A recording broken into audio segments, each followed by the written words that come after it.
Guten Abend, ihr Lieben, willkommen im Stream bei Miriam Kreativ zu unserem Basteltermin. Mit Herzblut, Freude und Kreativität zeigt Miriam uns live, wie das Plotten geht. Hier gibt's Inspiration, schau hin und hör gut zu, dann klappt dein nächstes Werk, Erfolg und zwar im Nu. Mit Liebe zum Detail, durchdacht und fein, lädt Miriam uns heute zum Basteln ein. Gemeinsam basteln und lachen, Freude teilen und Neues schaffen. Ob Neuling, ob Profi, ganz egal. Es klappt bei jedem, das ist genial. Zusammen kreativ, wir basteln mit Papier. Hast du eine Frage? Die Antwort kriegst du hier. Der Plotter steht bereit, wir reiben uns die Hände und starten jetzt gemeinsam kreativ ins Wochenende. Hallo, guten Abend, ihr Lieben. Hier liegt schon der Hasi, den ich heute mit euch basteln möchte. Er ist eigentlich schon fix und fertig hinzugeklebt, aber er hat das komplett überarbeitete Innenleben mit Platzhalter und allem drum und dran, das ihr schon von den Stapelblumen kennt. Und weil ich dachte, vielleicht ist es doch ein bisschen viel erwartet, vom Transfer her sich zu denken, wie das mit diesen anderen Teilen aussieht, machen wir das heute einfach nochmal gemeinsam. Das heißt, für diejenigen von euch, die Lust haben mitzumachen, ihr könnt sehr gerne den Plotter noch anwerfen. Ich habe im ersten Moment vorhin gedacht, ich gerate in Stress, weil das doch auf A4 quasi gefühlt einige Seiten sind. Aber es ist eigentlich halb so wild. Ich habe das ganz entspannt vor dem Stream noch geplottet. Und für die, die spontan mitmachen wollen, startet am besten mit den Innenteilen und den Seitenstreifen. Das ist nämlich das Erste, was wir dann nachher zusammensetzen. Erst danach dann quasi den Platzhalter, dann die entsprechende Auflage bzw. Füllstreifen und dann schafft ihr das noch ganz easy, wenn ihr wollt. Ich zeige euch jetzt auch gleich nochmal von vorne. Ich habe hier die Teile auch schon zurechtgelegt. Mal gucken, ob das funktioniert. Ton und Bild sind gut. Vielen Dank, Katja, fürs Bescheid sagen. Das wäre jetzt nämlich gleich meine nächste Frage gewesen. Ihr kennt es schon. Ihr kennt es schon von mir, dass ich das dann doch immer nochmal abklappe. Hier liegt er. Ihr seht, er ist klein. Er ist bewusst etwas kleiner. Der ein oder andere von euch kennt das Hasenmotiv mit dem Herz in der Mitte vielleicht schon. Es gab schon vor Jahren, das ist ein Projekt, das ist schon Jahre alt, eine Variante mit 2 geraden Ohren, aber einem noch längst nicht so raffinierten Innenleben wie hier. Und das Ziel ist nachher sauber genug zu kleben, damit das Herz hier auch reinpasst. Huhu.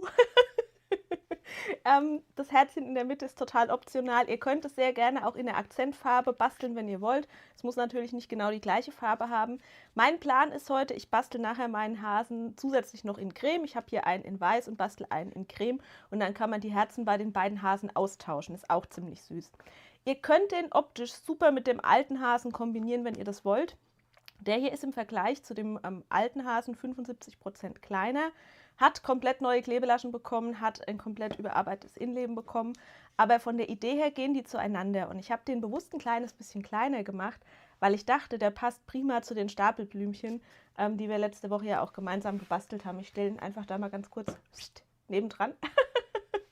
Und dann seht ihr sofort, was es mit der Größe dieses etwas kleineren, zierlicheren Hasen auf sich hat. Das heißt, der ist wie die Stapelblumen auch genau 3 cm tief, fügt sich da also, sage ich mal, relativ nahtlos in dieses komplette System ein, mit den neuen abgefahrenen Platzhaltern in der Mitte. Florian hat euch den Link auch nochmal in die Kommentare gepackt. Genau, ja, Heike schreibt schon für die alten Hasen. Ja, ja.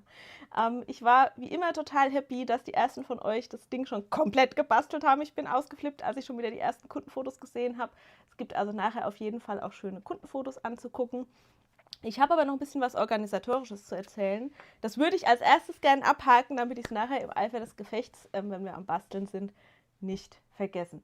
So, jetzt würde ich mir trotzdem ganz gerne noch kurz die Zeit nehmen, nochmal der Reihe nach euch allen Hallo zu sagen. Ich lese jetzt nicht jeden einzelnen Namen vor, aber ich finde es mega, dass ihr hier schon so am Start seid. Ich bin wieder ein bisschen im Stress gewesen, wie immer vor dem Stream.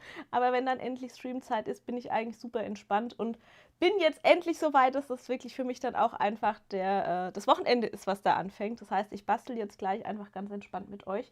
Ich konnte diese Woche aber eine Sache endlich klären. Lacht mich bitte nicht aus, dass ich das jetzt im März auch endlich mal unter Dach und Fach gebracht habe. Das ist die Kooperation mit Kreativ Discount. Ich habe das schon ewig auf meiner Liste stehen, dass ich da mal nachfragen wollte.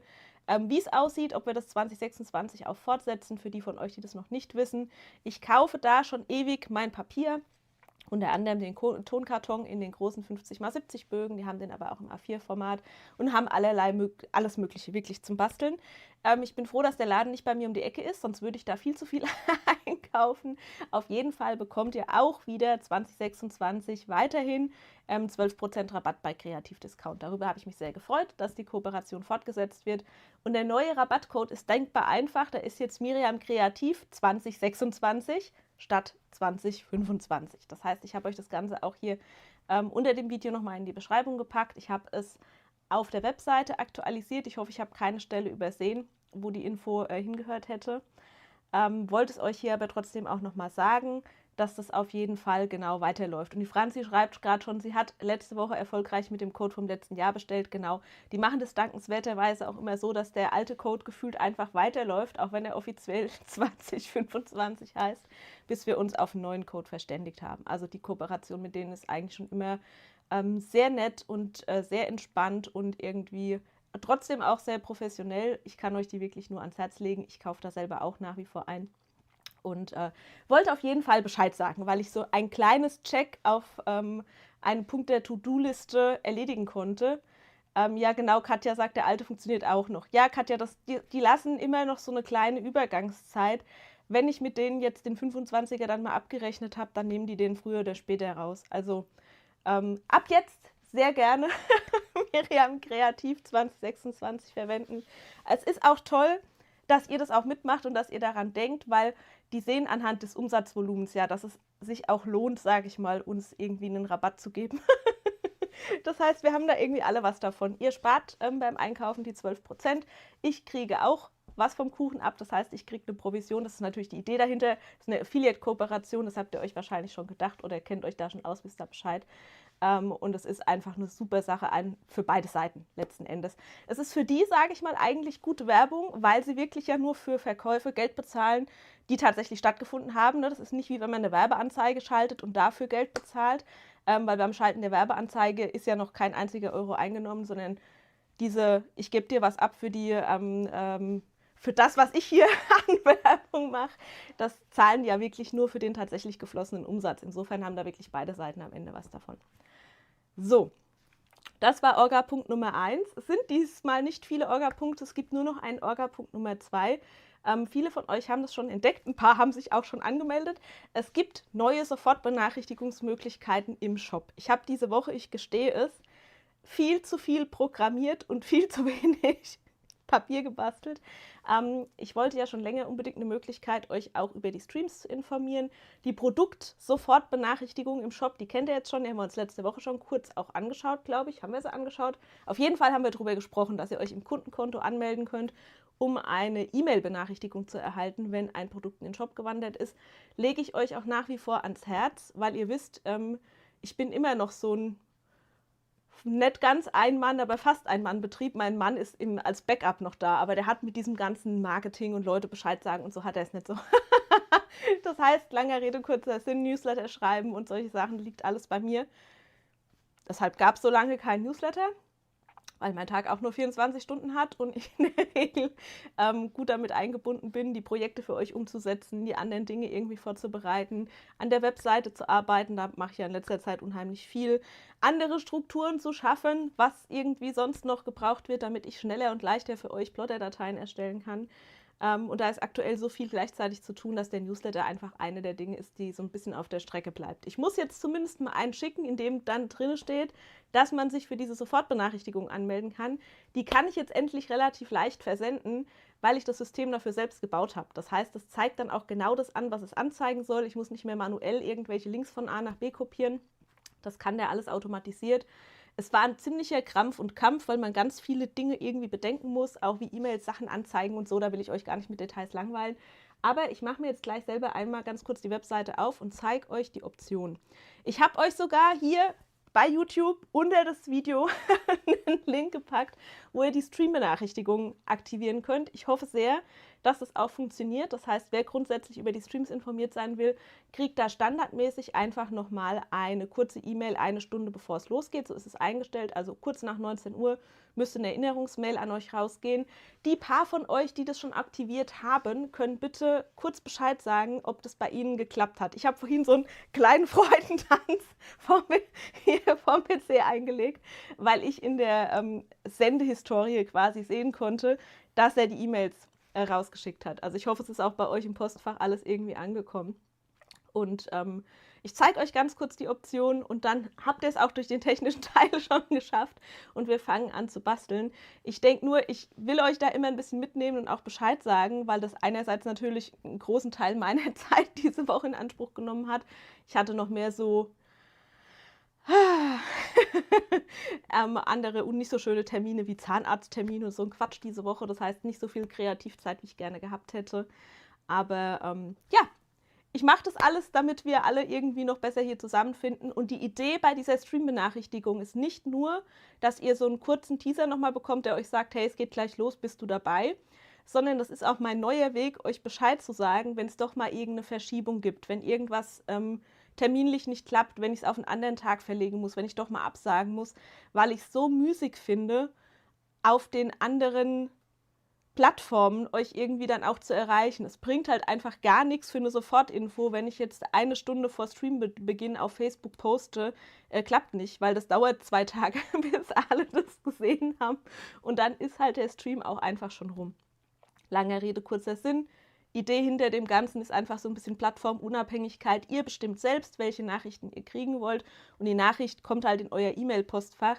Das heißt, der Einzige, der da noch entscheidet, ob ihr es lest oder nicht, seid ihr selbst. Da hängt halt kein Algorithmus dazwischen wie auf den ganzen sozialen Plattformen, kein Instagram, Facebook, Meta entscheidet, ob ihr die Info angezeigt bekommt oder nicht, sondern ihr entscheidet, ob ihr in die E-Mail reinschaut oder nicht. Und ich bin ganz froh, dass ich zumindest so die ersten Vorbereitungen schon gemacht habe. Jana schreibt, sie bekommt über YouTube eine Benachrichtigung auf ihre E-Mail-Adresse. Jana, das ist schon mal sehr gut, aber das hat erstens nicht jeder aktiviert. Und zweitens bin ich so der Typ, ich habe so viele auf YouTube abonniert, wenn ich mir von YouTube Benachrichtigungen schicken lassen würde, würde es den ganzen Tag Bing und Bling machen.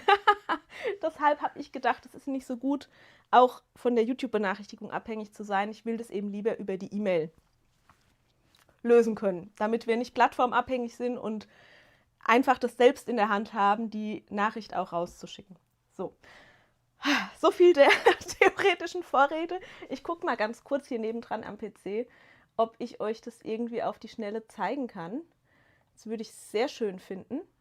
Ich habe mich auch bemüht, es hübsch zu machen und diese ganze Systematik im Hintergrund zu programmieren, die das Anmelden und das Abmelden für euch erledigt.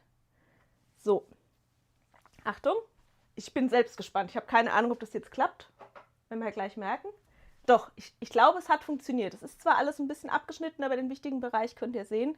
Das ist hier der E-Mail-Benachrichtigungsbereich und den findet ihr einfach, wenn ihr hier oben auf euer Kundenkonto klickt, dann landet ihr im Dashboard und gleich auf der ersten Dashboard-Seite sind die E-Mail-Benachrichtigungen. Und hier könnt ihr entscheiden, will ich Produktinfos direkt per E-Mail bekommen für Plotter-Dateien, für 3D-Druckdateien. Das habe ich bewusst aufgeteilt, weil nicht jeder einen 3D-Drucker hat. Und wir haben inzwischen auch Leute, die einen 3D-Drucker haben, aber keinen Plotter.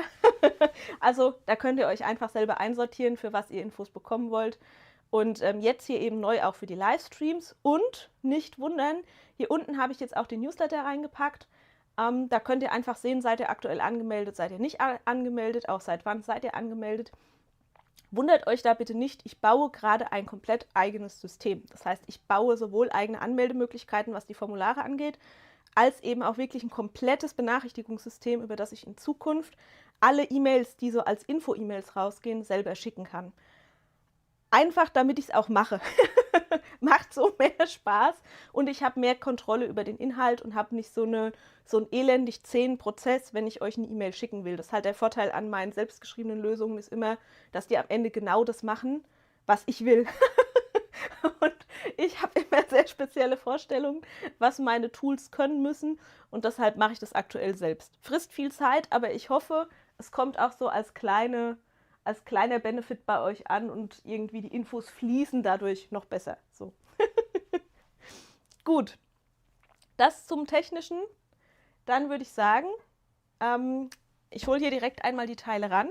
So sieht es aus. Vorbereitet habe ich alles.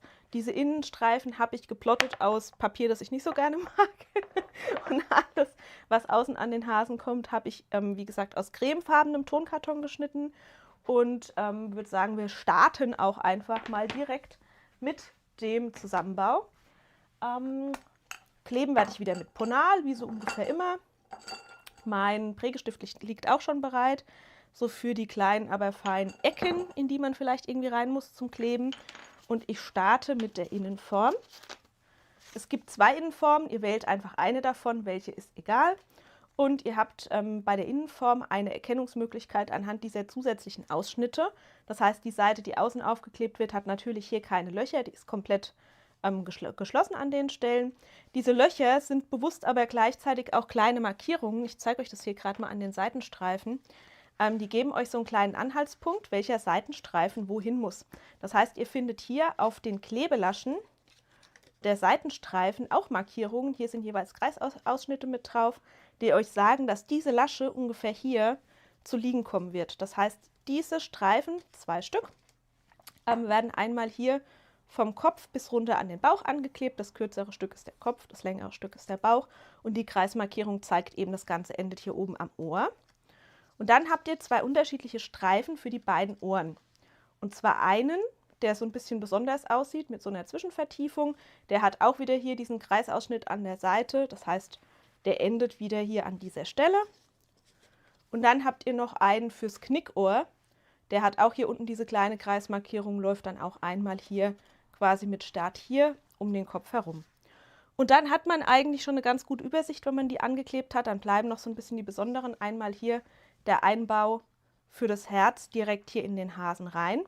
Das hat 2 Herzchen und so eine zusätzliche kleine Kerbe, das Teil, was hier eingebaut wird. Und dann gibt es natürlich noch einen Streifen für das Herz, für das hier als solches. Das hat nur eine Herzmarkierung. Also ich hoffe, diese kleinen Markierungen helfen euch einfach so ein bisschen das zu unterscheiden, weil der Hase zwar teilsymmetrisch ist, aber eben jetzt durch das Knickohr auch nicht überall symmetrisch, habe ich versucht, so ein bisschen mit Markierungen zu arbeiten. Ihr seht, dadurch ist der Aufwand im Erstellen natürlich auch signifikant höher als bei einer Blume, die 5 gleiche Blütenblätter hat, weil man so viele verschiedene Sektionen hat, die man abdecken muss. Aber ich bin immer noch super glücklich mit meiner neuen Art der Laschenerstellung, die mir ein bisschen weniger Arbeit macht, als es vorher immer der Fall war, aber die trotzdem super akkurate Laschen erzeugt. Da bin ich super happy mit. Und ich würde sagen, wir legen auch einfach direkt los. Es ist eigentlich komplett euch überlassen, an welcher Stelle ihr anfangen wollt. Das ist nicht wichtig. Wichtig ist nur, dass jeder Streifen am Ende quasi da gelandet ist, wo er hin soll. Ich würde so aus dem Bauch raus sagen, dass die Stelle, die man vielleicht ein bisschen als anspruchsvoll empfinden könnte, immer so die Spitze vom Ohr ist.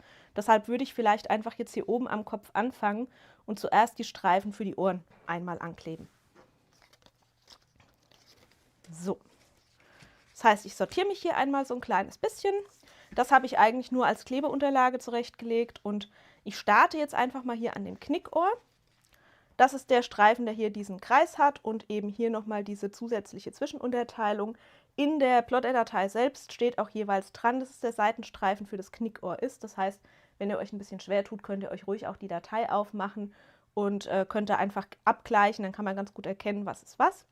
Und das System, das ist das Schöne daran, funktioniert eigentlich genauso wie bei den Stapelblumen auch. Das heißt, ich werde jetzt einmal die ganzen kleinen Klebelaschen hier an der Seite vorfalten. Deshalb ist es auch nicht schlimm, dass es so viele sind, weil wir die relativ, sage ich mal, auf einmal kleben werden. Und wie ihr die Faltlinie faltet, erkennt man eigentlich, wenn man der Form folgt. Diese Lasche hier wird mit einer Bergfalte einmal abgegrenzt. Dann seht ihr, kommen wir hier hoch an diese Vertiefung, das heißt, da falten wir eine Talfalte. Dann sind wir einmal hier außen an der Ohrspitze, da wird wieder eine Bergfalte gefaltet.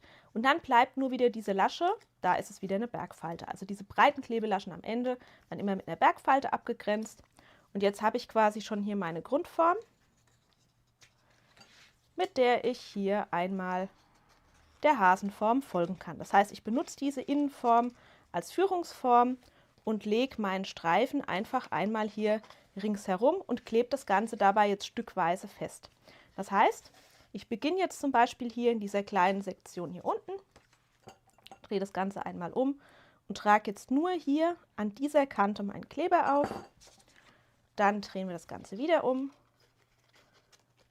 schieben das hier so richtig schön in Position. Von außen quasi an diese Führungsform heran und drücken hier diese erste Klebeverbindung schon mal gut fest. Ich zeige euch das jetzt gerade nochmal von der Rückseite, dann seht ihr diese 3 Klebelaschen, die ich hier geklebt habe, habe ich jetzt eigentlich auf einen Schlag geklebt.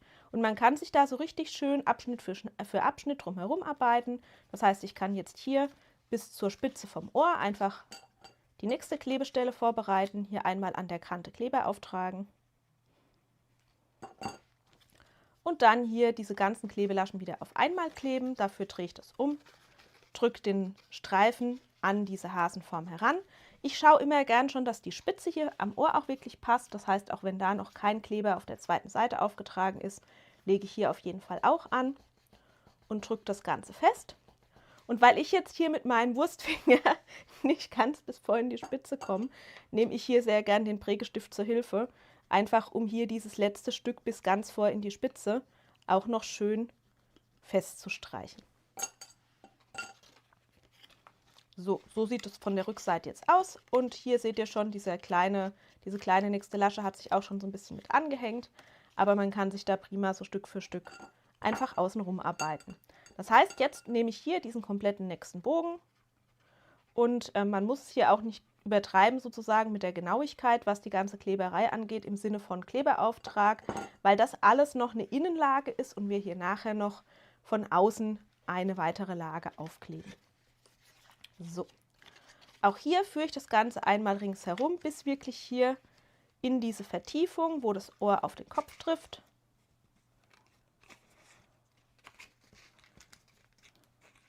Und drücke hier die Klebelaschen an dieser Seite zuerst fest.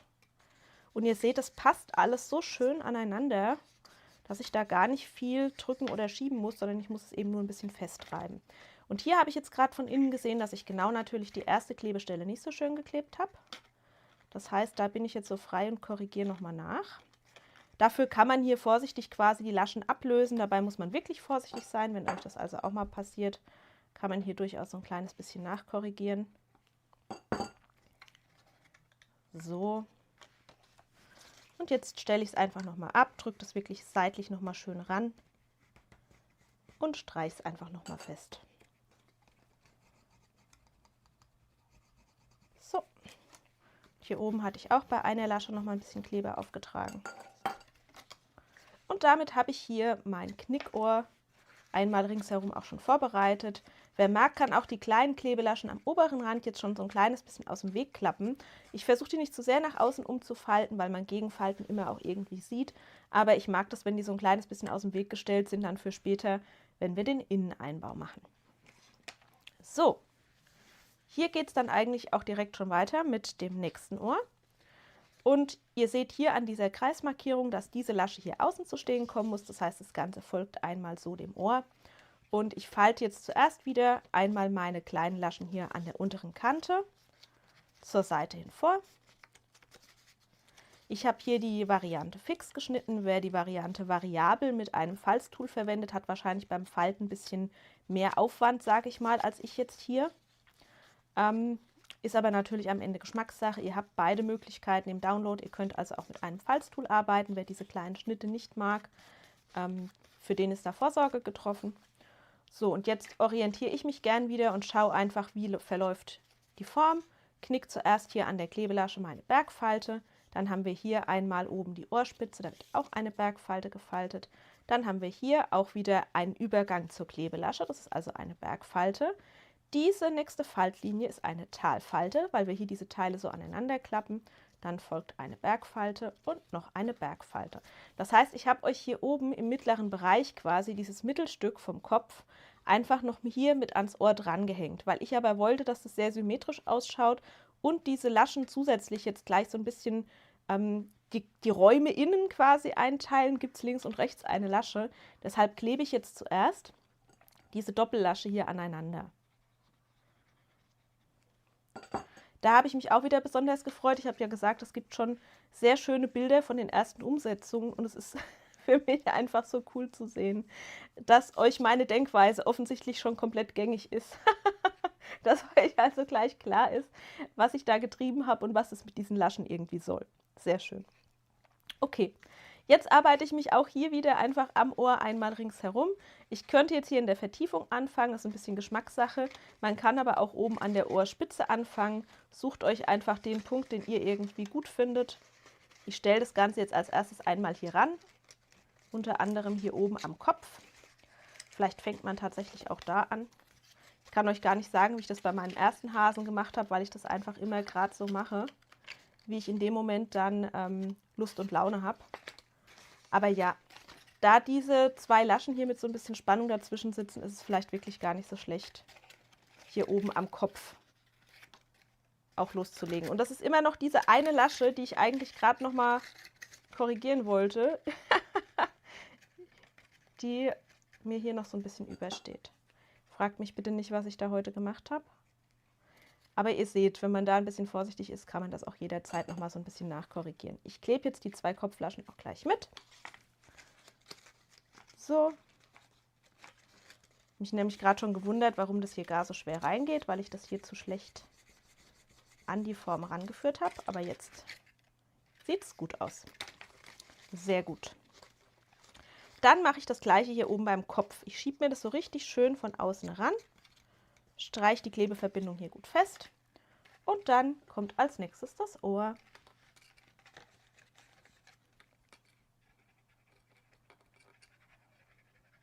Einmal bis hoch in die Spitze.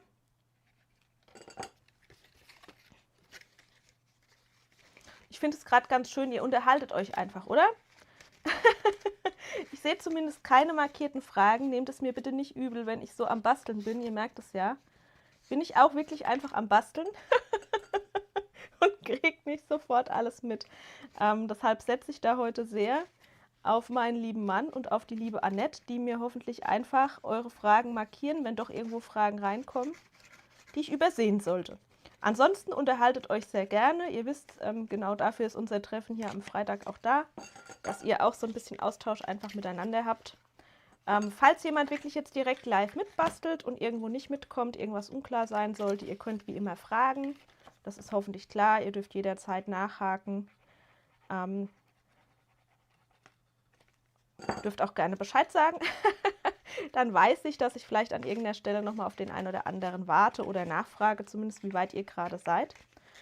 Und ansonsten werkle ich jetzt einfach munter vor mich hin. Und ich hätte tatsächlich sogar noch ein zweites Projekt zum Kleben hier liegen. Aber ob ich das noch angehe, hängt davon ab, wie schnell ich mit meinem ersten Hasenprojekt hier fertig bin.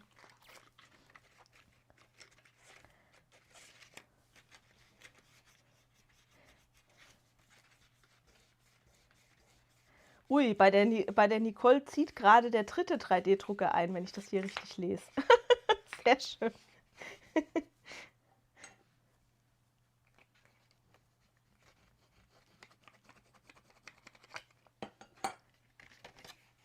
Gut, die Klebelaschen am Öhrchen sind verklebt und jetzt kann ich auch schon hier oben den Übergang von einem Ohr zum anderen Ohr bzw. dem Kopfteil zum Ohr noch verschließen. Ihr seht, hier sind diese breiten Klebelaschen, die nebeneinander stehen und jetzt trägt man einfach auf eine dieser beiden Laschenkleber auf. Legt das Ganze am besten einfach glatt hier auf der Fläche ab und klebt die möglichst kantenbündig aufeinander.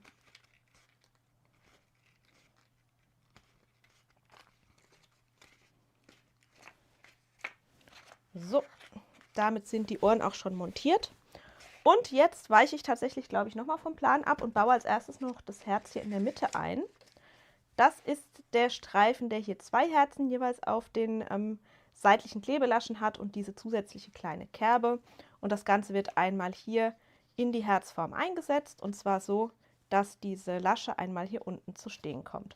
Das heißt, ich knicke auch hier meine Laschen an der Seite vor. Da das Herz komplett symmetrisch ist, ist es egal, auf welcher Seite ich anfange mit dem Vorfalten. Diese Klebelaschen werden jetzt auch einmal einfach nach hinten umgeknickt. Und bei denen ist es tatsächlich so, die kann ich jetzt einfach einmal schon zusammenkleben, bevor ich das Ganze einsetze. Dann ist der Streifen in sich nämlich schon fixiert. Das heißt, ich habe jetzt hier die schöne Seite, auf die ich schaue. die Außenseite, die man jetzt auch gleich sehen wird. Und trage jetzt hier quasi von außen wieder den Kleber auf und verbinde jetzt zuerst diese beiden Laschen hier miteinander. Und dann kann ich hier das Herz schon vorformen. Das hier unten ist die Spitze, das hier oben muss quasi die Vertiefung werden.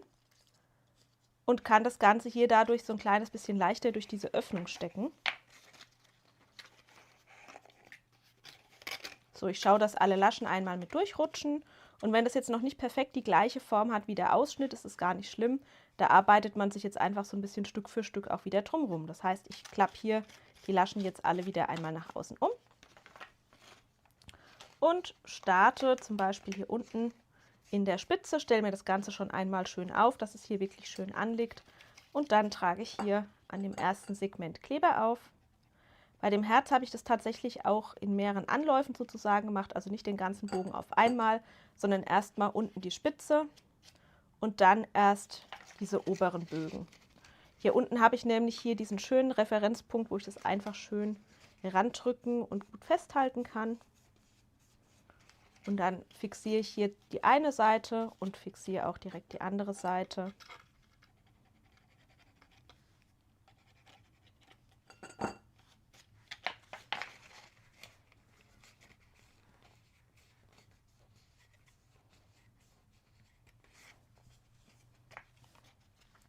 So, und jetzt kann ich hier noch einen Bogen nach dem anderen Bogen kleben. Der erste Bogen ist ein bisschen der schwierigere von beiden oder der, wo man ein bisschen genauer aufpassen muss, weil man jetzt wirklich hier diese Spitze auch bis hier oben randrücken muss. Das heißt, ich lege mir das Ganze hier einmal so ab und schiebe jetzt wirklich quasi hier mit dem Finger einmal von oben an diese bei mir liegende Spitze heran, um das hier wirklich möglichst schön passgenau anzuformen.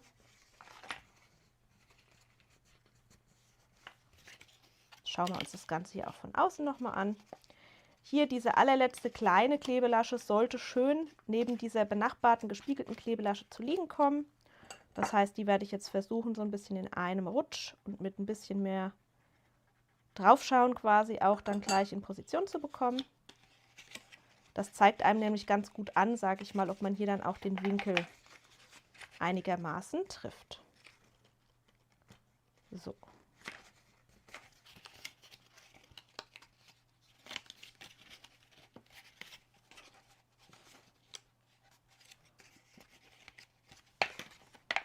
Hier gerade noch mal einmal ringsherum, um hier wirklich auch weit genug nach außen zu kommen. Und jetzt muss ich gerade, merke ich, so ein bisschen vorsichtig sein.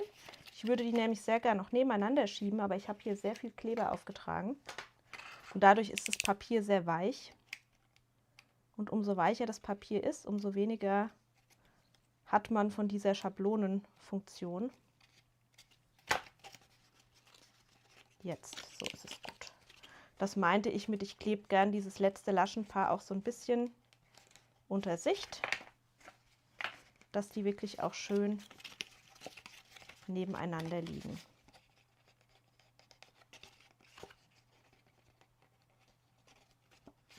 So.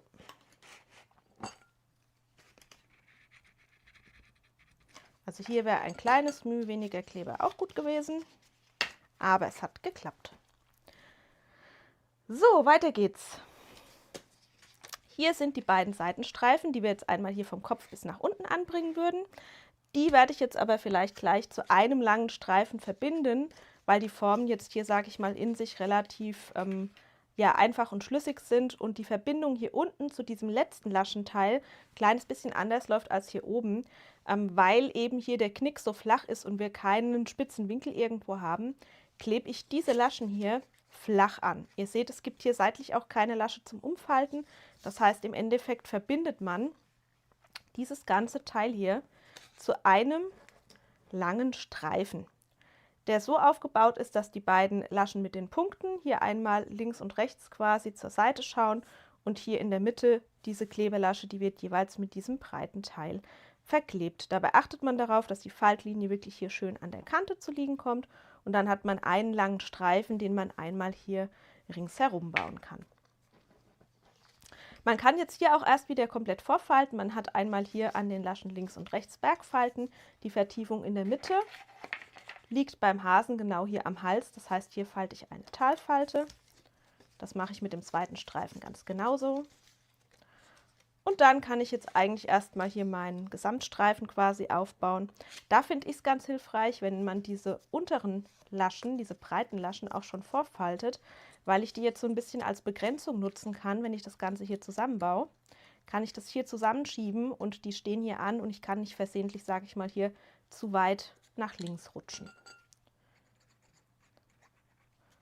So, ich trage einmal auf der Lasche den Kleber auf, setze das Ganze hier auf, verstreiche den Kleber etwas und schaue, dass ich hier möglichst genau auf der Faltkante einmal die Lasche anklebe. So, und hier zum Thema kluges Design quasi ist es auch ganz bewusst so gemacht, dass diese Klebelasche nicht hier seitlich an dem runden Teil angeklebt wird, sondern unten an dem geraden Teil, denn hier beim runden Teil wird es dann die Rundung stören, wenn wir das Ganze an den Hasen bauen, und hier unten am geraden Teil ist diese zusätzliche Aussteifung durch die Lasche unproblematisch. Nur damit ihr auch so ein bisschen versteht, warum die Dinge so gelöst sind, wie sie gelöst sind. Da ist fast nichts davon Zufall. hinter fast jedem, ja, jeder Position, jeder Trennung eines Streifens in einer bestimmten Form liegt irgendeine strategische Überlegung, die uns den Zusammenbau erleichtern soll. Ah, Jonna fragt, ob ich meine Klebelasche mal verlinken mag. Sie sucht nach einer vernünftigen. Kann ich sehr gerne machen, Jonna. Muss ich nach dem Stream reingucken. Warte, ich schreibe mir es kurz auf. Ich schreibe es kurz auf, weil die spezifische, die ich da jetzt im Moment benutze oder auch schon seit ein paar Wochen benutze, habe ich euch noch nicht verlinkt. Aber ich habe es notiert. Gut. Mein langer Streifen ist hergestellt und da der wieder komplett symmetrisch ist, ist wieder egal, an welcher der beiden Seiten ich jetzt hier meine Klebelaschen einmal vorfalte.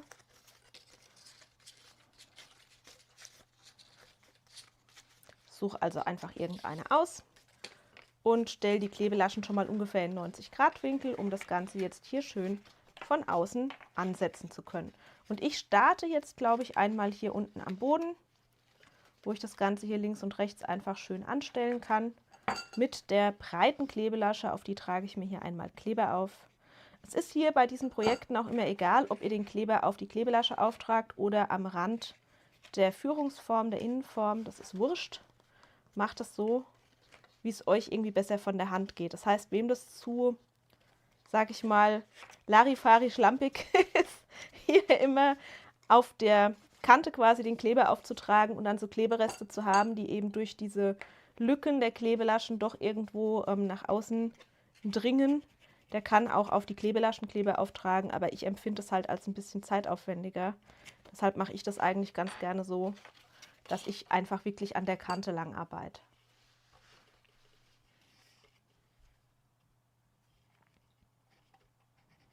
So. Einmal von ganz unten bis nach ganz oben.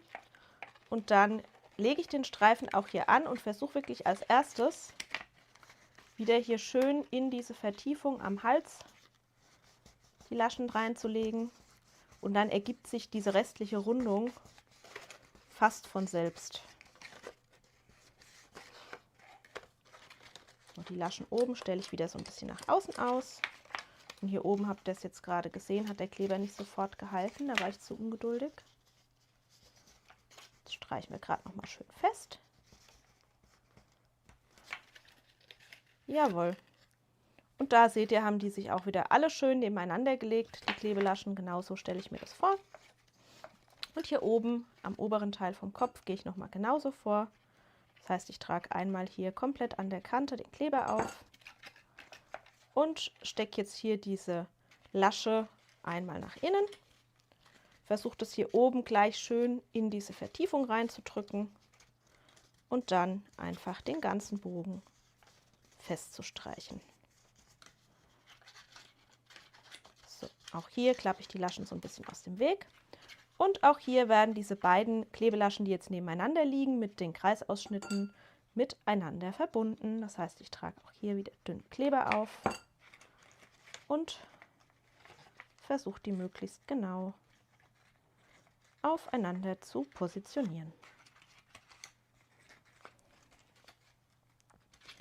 So, hier oben kann man jetzt gleich schon sehen, was ich meinte mit Einteilung, die da entsteht. Diese zusätzliche Lasche dient einerseits natürlich als Verbindung zwischen den Streifen, andererseits bildet die so eine kleine Auflagefläche und man kriegt jetzt hier auch quasi so eine abgeschlossene Kammer zwischen Ohr und Kopf, was gleich beim Einsetzen der Streifen eigentlich ganz hilfreich ist. Und die zweite Seite hier klebe ich genauso wie die gerade, das heißt auch hier kleben wir das komplette Segment. Einmal hier in einem Rutsch.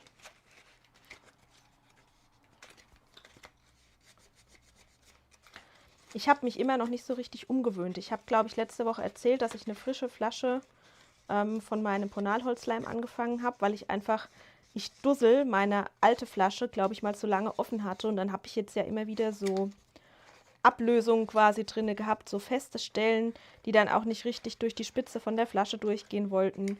Und ich hatte jetzt einfach die Nase voll und habe mir diesmal eine kleine Flasche Ponal gekauft. Für den Fall, dass ich es wieder schaffe, sie offen stehen zu lassen, dass mir nicht eine große Flasche Ponal verdirbt, sondern nur eine kleine. Und, aber der Kleber ist frischer, das merkt man einfach. Der ist gefühlt noch so ein bisschen feuchter und er braucht so einen kleinen Moment länger zum Anziehen.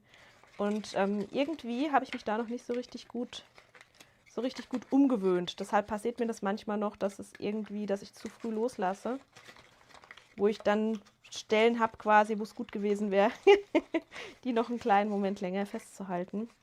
Aber die meisten von euch sind ja auch schon alte Hasen beim Kleben. Und ihr kennt es bestimmt, wenn man so eine kleine Kleberumstellung hat, dass man sich da auch selber so ein bisschen beim Arbeiten erst umgewöhnen muss. Aber dafür läuft es hier eigentlich schon ganz gut, würde ich denken. So, jetzt habe ich hier noch diese eine Verbindung, die ich kleben muss. Das heißt, auch hier trage ich einmal Kleber auf die Klebelasche auf. Ich hoffe übrigens, es geht für euch. Ich habe wieder bei der Wahl, bei der Farbwahl nicht so pädagogisch gedacht, nicht irgendwie berücksichtigt, dass ihr die Klebestellen jetzt gar nicht so gut sehen könnt. Ich hoffe trotzdem, dass ihr alles erkennen könnt, dass der Zusammenbau sich logisch erschließt. Gleich beim Innenleben, seht ihr, habe ich mir diesmal bei den Farben was gedacht. Gut. Und damit steht auch schon die komplette äußere Struktur. Wichtig ist jetzt hier, dass wir eine Auflagefläche in unserer Struktur schaffen, damit wir das Ganze auch oben schön verschließen können. Und da habe ich mir ein wunderbares System wieder ausgedacht. Die Teile hole ich gerade mal ran. Das sind einmal diese hier. Und hier. Das hier und das hier. Und daran seht ihr auch sofort wieder so einen Punkt, warum der Hase für mich in der Entwicklung deutlich mehr Arbeit war als die Blümchen. Ich habe einfach mehr Einzelformen, die ich aber brauche, um das in dieser kleinen Größe auch umsetzen zu können. Ich habe hier diese Teile mit einer kleinen Schlitzöffnung in der Mitte und der Faltlinie und die Faltlinie wird einfach immer als Bergfalte gefaltet. Die Teile werden also quasi so hälftig zusammengeklappt und dann hier ringsherum an dieser Form angebracht. Das heißt, da wo so ein Schlitz drin ist, wird einfach so ein Teil eingesteckt. Hier in dieser Öffnung klappe ich das Teil zusammen, stecke das einmal durch die Öffnung und schiebe das mit dem Schlitz dann einmal hier nach oben hin, damit wir auch hier oben an der Kante eine Auflagefläche haben. Seht ihr gleich, wenn wir das Ganze in die Hasenform reinstellen, warum das gut ist. Beim Christian läuft noch der Plotter. Nur mit der Ruhe, Christian. Schön, dass ihr plottet. So, hier habe ich noch eine Stelle, einmal von unten an der Herzöffnung und dann habe ich hier oben am Kopf noch 3 Stellen. Einmal hier rechts, einmal hier links und einmal oben in der Mitte. So, und diese Strukturen sind einfach dafür da, um diesen Platzhalter auf die halbe Höhe quasi der Hasenform zu heben und uns dann nachher diese seitlichen Ziehharmonikastreifen in Position zu halten. Das heißt, ich nehme das Teil jetzt einmal und setze das hier in den Hasen ein. Und da gibt es hier noch eine Besonderheit, und zwar diese Lasche hier unten am Herz, die klappt man kurz zur Seite, damit das Ganze nach unten durchrutschen kann. Und jetzt versteht ihr auch, wofür dieser seitliche Schlitz, diese kleine Öffnung da war. Die wird jetzt einfach wieder hier nach unten ausgeklappt und hält euch hier in der Mitte nochmal so ein bisschen zusätzlich diesen Platzhalter fest. Ich wollte also diesen Klebestreifen nicht einkürzen, das hätte ich auch gekonnt, sondern ich habe ihn stattdessen hier eingeschlitzt, um den zusätzlich als Träger auch für dieses dünne Papierstück quasi verwenden zu können.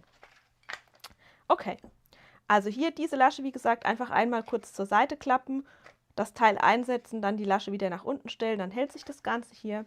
Und dann bereiten wir auch gleich noch die Platzhalter oben für die Ohren vor. Das funktioniert ganz genauso, da habt ihr auch diese Schlitze. Und in die Schlitze werden diese Platzhalter reihum eingesteckt.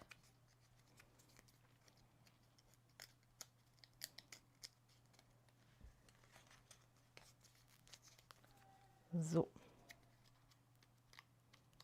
Und jetzt seht ihr, haben wir hier einmal das Ohrteil, das ich absichtlich symmetrisch gemacht habe. Das heißt, ihr müsst euch keine Gedanken machen, ob ihr das so oder so einsetzt, weil es genau achsensymmetrisch ist.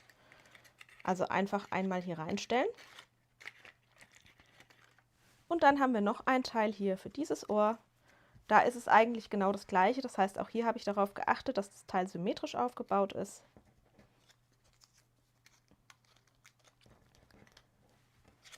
So. Und auch das kann ich einfach einmal hier einsetzen. So, und wenn man in den Hasen jetzt reinschaut, sieht man auch schon, dass hier quasi so Gänge entstehen, dass so Kanäle entstehen, einfach überall da, wo wir Klebelaschen haben, also hier am äußeren Rand, hier rings um das Herz, hier am Kopf entlang, einmal hier um die Ohren. Und in diese freien Bereiche werden jetzt gleich die Stütz- oder Auflagestreifen eingebracht. Und hier, tada, habe ich diesmal einfach mal eine andere Farbe verwendet, weil es verschwindet, Entschuldigung, sowieso innen drin. Und ich dachte, wenn ich die in unterschiedlichen Farben plotte, kann man ein bisschen besser sehen, wo ein Streifen anfängt und wo der nächste Streifen startet. Also quasi bis wohin ich welchen Streifen gehen lasse. Das ist alles gar nicht so extrem wichtig. Ihr könnt die Anzahl der Streifen theoretisch anpassen. Ihr könnt mehr Streifen einsetzen, wenn ihr das wollt. Dann kriegt ihr eine noch kompaktere Auflagefläche. Aber ich habe hier mit insgesamt 18 Streifen gearbeitet, um das Innere quasi einmal aufzufüllen. Und ja, diesmal in Wechselfarben, damit man noch besser sieht, wie und wo ich jeweils welchen Streifen positioniere. Ihr seht, das mache ich hier schon nebenbei so aus dem Handgelenk mechanisch und vergesse fast es zu erklären. Die Streifen werden einfach immer im Wechsel ziehharmonikaartig gefaltet, so wie man das als Kind gefühlt schon gemacht hat mit Papierstreifen. Also immer Berg- und Talfalt im Wechsel. Und dann stellt man die hier in diese Öffnung rein und lässt sie sich einfach wieder entspannen. Und dadurch entstehen eben hier an den Kanten, wo wir dann die Klebelaschen drauflegen wollen, wirklich schöne Auflageflächen, die auch belastbar sind und uns dann die Möglichkeit geben, das Ganze schön ja, zu verschließen. Gut, ich arbeite hier munter weiter. Ich komme auf Ideen. Wieso, Jana? Womit habe ich jetzt diesmal Punkte gesammelt? Dieses Innenleben wahrscheinlich, ne? Der Platzhalter mit diesen Stecknupsis drinne. Also im Moment liebe ich das System. Ich würde mich natürlich wie immer auch riesig freuen, wenn ihr mir auch was dazu sagt, ob ihr damit irgendwie gut arbeiten könnt oder ob euch das wurscht ist, ob ihr genauso gern ja, einfach zusätzliche Streifen reinstellt. So habe ich das früher gemacht. Ne? Bei meinen früheren Formen habe ich auch mit Streifen gearbeitet, aber mit viel mehr Streifen. Das heißt, man musste dann halt irgendwie auch im Inneren dafür sorgen, noch weitere Streifen einsetzen, dass diese kleinen Streifen hier am Rand nicht weg können. Weil, wenn man die nicht irgendwie ordentlich zur Seite hin arretiert, man sonst das Problem hat, dass eben diese Auflagefläche nicht so schön ist, wie sie sein könnte. So. Und deshalb löse ich das neuerdings so.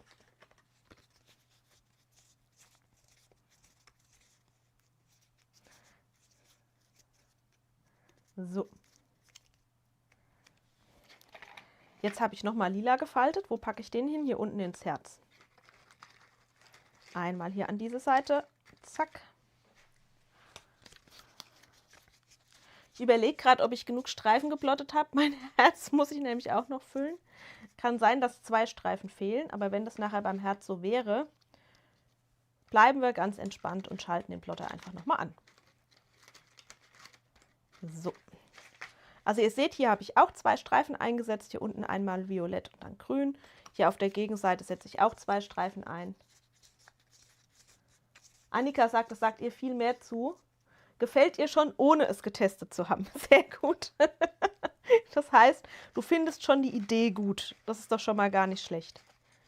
Ich bin immer ein bisschen unschlüssig, weil ich eigentlich denke, man könnte jetzt diese Lücken natürlich auch mit anderen Papierstreifen füllen. Und bei den Papierstreifen ist meine Denke immer ein bisschen, die kann man super gut aus irgendwelchen Resten schneiden, während diese Form ja schon ein bisschen mehr Papierfläche in Anführungszeichen erfordert. Aber ich glaube, eigentlich braucht man bei der Version auch weniger Papier und man muss vor allem selber weniger rumprobieren, um die passende Verteilung der Streifen, sag ich mal, zu finden. Ne? Man hat jetzt eigentlich sehr klar definierte Bereiche, in die diese Streifen dann auch eingesetzt werden. Also da muss man quasi gar nicht selber groß rumprobieren, wie man wo welchen Streifen hinmacht, sondern ich denke eigentlich durch diese Kanäle, die sich da ergeben, ist es relativ eindeutig, wo man jetzt irgendwie Streifen einbaut. Ah, die Jonna fragt, meine Juliette ist noch im Winterschlaf. Ja, Jonna, aktuell ja. Aber ich habe jetzt tatsächlich endlich mal was unternommen. Ich habe ein Firmware-Update gemacht, das ich von Sisa geschickt bekommen habe. Ich glaube nicht, dass das irgendwas geholfen hat. Aber die bringen jetzt zu mir auch nochmal einen frischen Ohrring auf den Weg. Ihr erinnert euch vielleicht, wir haben das im Stream zusammen gemacht, dass wir auf Anweisung von Sisa diesen Gummi-Ohrring im Werkzeugkopf entfernt haben. Die schicken mir jetzt einen neuen Ohrring. Das heißt, wir können gerne bei der nächsten Gelegenheit zusammen den neuen Ohrring montieren und dann rausfinden, ob das irgendwas gebracht hat. So. Ah, Martina schreibt, weil sie gerade was von Herz hört, sind die Perlenherzen schon überarbeitet. Ja, Martina, zumindest mein Test ist durch. Hochladen muss ich die Datei noch, aber ich kann es hier ganz kurz zeigen. Schau mal, ich lege es ganz kurz ins Bild, während ich weiter bastel. Da sind sie. Das siehst du, sind die kleinen Stecknupsis hier schon eingeklebt. Die kleinen Dübelchen sind schon drinne. Die Datei habe ich soweit schon vorbereitet. Ich hatte jetzt gestern noch die Eingebung, da kann ich dich gerade noch mal auch zurückfragen, aber ich glaube, du hattest auch in der Facebook-Gruppe schon geantwortet, ob wir bei den Herzen zusätzlich eine kleine Öffnung für den Faden auch unten einsetzen. Warte, ich stelle gerade mal den einen Streifen da rein, damit mein Hirn keine Knoten kriegt, weil ich wieder 3 Sachen gleichzeitig mache. Und dann erkläre ich nochmal, was ich meine, weil ich gerade schon gesehen habe im Chat, dass einige 3D-Druck-Affine hier sind. Ihr dürft da natürlich gerne auch alle was dazu sagen. Das hat sich ja auch jetzt quasi so ein bisschen verändert mit den Perlenprojekten, wie ich das erst gemacht habe und wie ich das jetzt mache. Bevor es da aber weitergeht, hier ein kleiner Hinweis. Ihr seht hier oben, habe ich nur einen Streifen eingesetzt. So komme ich am Ende auch auf meine 18. Ich versuche einfach, dass die sich insgesamt immer so ein bisschen gleich dehnen. Das heißt, ich habe hier rechts einen, links einen. Und den oben habe ich natürlich schön ausgemittelt, dass der schön zentriert in der Form drinne steht. Ihr habt hier seitlich neben diesem Steckteil auch Platz, da mit dem Streifen vorbeizugehen. So, und um nicht alles durcheinander zu machen, hier ganz kurz die Frage zu dem Perlenherz. Und zwar habe ich die Dübel-Variante hier schon getestet. Ich habe die Dübel auch eingeklebt. Ich muss jetzt die beiden Hälften noch zusammenkleben. Aber die Frage, die ich euch eben noch stellen wollte, ihr seht hier oben die Vertiefung, um da einen Faden durchzuziehen. Wollt ihr auch unten noch so ein Loch, so eine durchgehende Verbindung quasi, dann könnte man wieder Ketten bilden. Das ist quasi der einzige Gedanke dabei, hier das quasi einmal durchgehend zu machen. Und weil die Frage neulich kam und wir gerade über die Löcher in den Perlenprojekten sprechen, zeige ich euch gerade mal, schaut mal, tada! Da habe ich mich gestern gefreut wie ein Schnitzel, weil irgendwann mal die Frage kam, ob man da einen Schaschlikspieß durchstecken kann. Ich glaube, die Heike hatte das ursprünglich wissen wollen. Hat hier bestens funktioniert. Ich habe den noch nicht gemessen, wie dick der Spieß ist, aber so ganz grundsätzlich würde das hier funktionieren, dass man das auch auf einen Spieß steckt oder setzt. Vielleicht beeinflusst es eure Antwort zu der Frage, ob man auch unten ein Loch haben will, weil bei dem Herz wäre das jetzt natürlich die gleiche Überlegung. Das heißt, ich könnte auch hier, wenn ich hier unten eine weitere Öffnung drin hätte, das Herz an einen Spieß setzen und könnte es damit zum Beispiel auch in eine Blume oder so reinstecken. Das war jetzt einfach der Gedanke, dass man nicht nur an Ketten denkt, quasi an irgendwie Faden untereinander auffädeln, sondern mit einer Öffnung hier unten hätte ich jetzt natürlich auch die Möglichkeit, sage ich mal, davon irgendwie 2, 3 zu machen und die Höhen versetzt in eine Pflanze reinzustecken. So. Ja, die Heidi, genau, hatte sich, glaube ich, auch in der Gruppe schon für auch ein Loch unten ausgesprochen. Das ist ja auch kein Beinbruch, weil wenn ihr das fertige Herz seht, hier die mittlere Größe habe ich schon geklebt. Schaut mal, wenn ich da jetzt von vorne drauf schaue, dann sehe ich von dem Loch hier eigentlich kaum was. Insofern würde ich fast dafür plädieren, das hier unten einfach mit reinzumachen. Dann hättet ihr halt die zusätzliche Möglichkeit. So, vom Gedankengang her. Gut, das war das Zwischenspiel zum Thema 3D-Druck. Und ich falte jetzt gleich weiter hier brav meine Streifen für die Öhrchen, um auch da die Auflageflächen noch herzustellen. Einmal hier in diesem Ohr.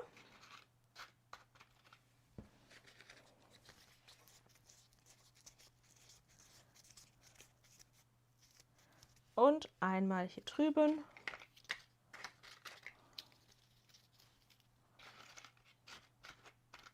So, hier habe ich jetzt wieder so eine Stelle, wo ich einmal noch eine Streifenvariante an der Spitze brauche.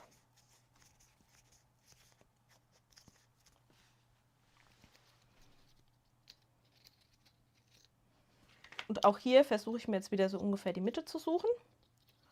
Und das Ganze dann hier einmal oben in der Mitte einzuhängen.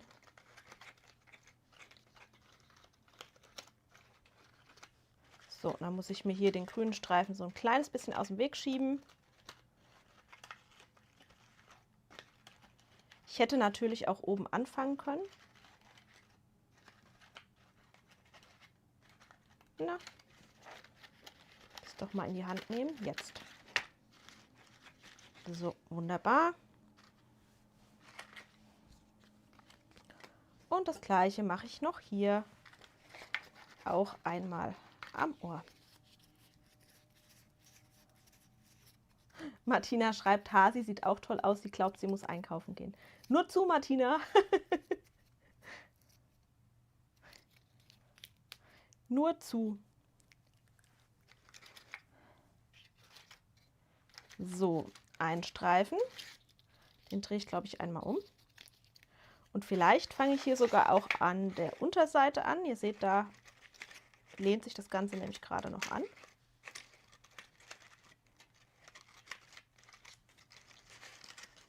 Und wir haben hier unten die engere Kurve. So.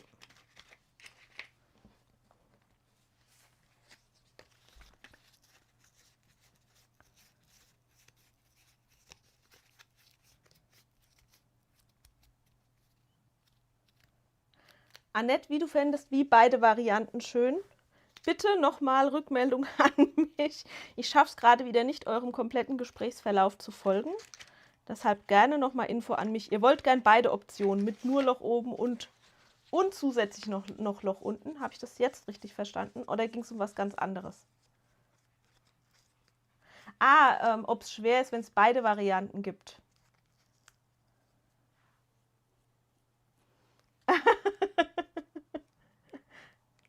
YouTube hat die Nachricht erst geblockt. Okay, ja gut, wenn wir hier über Löcher sprechen, dann verstehe ich jetzt, was los ist. Ach Gott. Nee, ist eigentlich kein Weltuntergang. Aber ich bin nicht so der Fan davon, bei allem immer quasi so viele Dateivarianten zu haben, weil ich immer denke, also da dürft ihr jetzt selbst nochmal Feedback geben. Ich denke, dass es für euch auch doof ist, wenn ihr einen Download aufmacht und dann habt ihr da 5 Dateivarianten, in denen gefühlt eigentlich das gleiche drin ist. Ich übertreibe jetzt bewusst so ein bisschen, 5 sind es natürlich dann nicht ganz. Also jetzt mal überspitzt ausgedrückt, mit Dübel, ohne Dübel, Loch oben und unten, Loch nur unten und auf einmal hat man doch schon wieder viele Dateivarianten. Also das versuche ich so ein bisschen zu vermeiden. Deshalb würde ich am liebsten die Variante machen, die für alle am nutzbarsten ist. Und beim Hasen habe ich es ja wirklich auch so, da habe ich Löcher oben und unten. Und ich glaube, wenn man das fertige Projekt sieht, dann juckt es am Ende keinen, dass da oben und unten ein Loch ist. Deshalb wäre ich jetzt pragmatisch. Wenn es genug Leute gibt, die sagen, sie würden beides, also würden es gut finden, wenn man quasi die durchgängige Option auch hat, dann würde ich einfach Loch oben und unten. Fertig. So. Ihr dürft mir gerne widersprechen. Ihr dürft jetzt gerne gute Argumente bringen, warum das keine gute Lösung ist. So, also jetzt nochmal zu Hasi. Ihr seht, meine Füllstreifen habe ich drinne. Überall habe ich jetzt Auflagefläche geschaffen. Hier überall an den Kanten ist das Ganze schön reingestellt. Ihr seht auch, dass sich das Ganze so ein bisschen nach oben öffnet.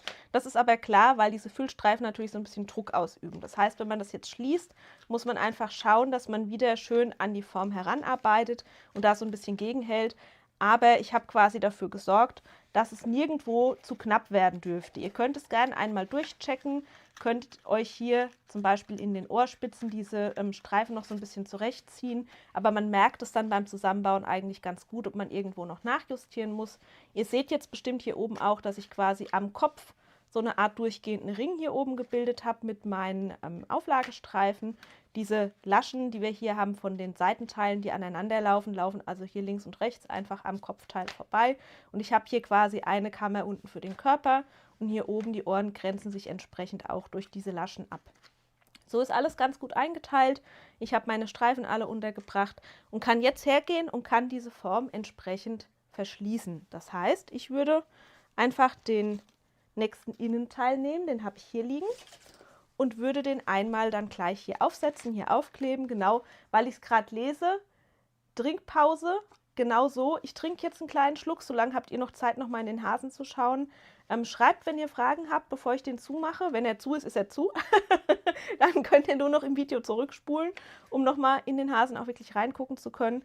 Aber ihr könnt es euch eigentlich schon denken, der nächste Schritt ist jetzt wirklich hier die nächste Innenform oben aufzulegen. Dabei muss man wieder so ein bisschen schauen, dass man alle kleinen Klebelaschen auch hier schön aus dem Weg legt, ne, dass es dann wirklich schön drauf geht. Und dann arbeiten wir uns einfach wieder ringsherum und kleben die ganzen kleinen Klebelaschen fest. So. Ihr kriegt kurz Trinkpause-Song. Ich trinke wirklich mal gerade einen Schluck. Die erste Stunde ist nämlich schon wieder rum. So schnell geht's. Und wir hören uns gleich wieder. Bleib einfach dran, ich bin gleich wieder da. Ein kleiner Moment, dann geht's weiter, na klar. Mach's dir bequem, ich trink schnell einen Schluck. Dann geht's gleich weiter, ganz ohne Druck. Der Stream geht gleich weiter, nur einmal kurz strecken, dann geht's wieder leichter, neue Ideen aushacken. Ein Augenblick Zeit, die Gedanken sortiert, damit gleich alles wieder richtig gut funktioniert. Nur kurz gesammelt, gleich geht's wieder los, die Ideen sind da, die Vorfreude groß. Einmal kurz durchatmen, alles ist gut, bin gleich wieder da, mit frischem Mut. Bleib einfach dabei, ich bin nicht sehr weit, in einem Moment ist wieder Kreativzeit. Noch ein paar Sekunden, dann bin ich bereit. Schön, dass du da bist, gleich ist es soweit.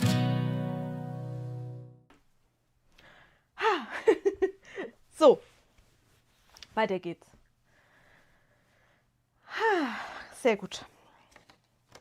Also, ich lege jetzt einmal hier die Hasenform oben auf. Es hat keiner Halt Stopp geschrien, deshalb traue ich mich jetzt einfach, das Ganze hier einmal zu verschließen.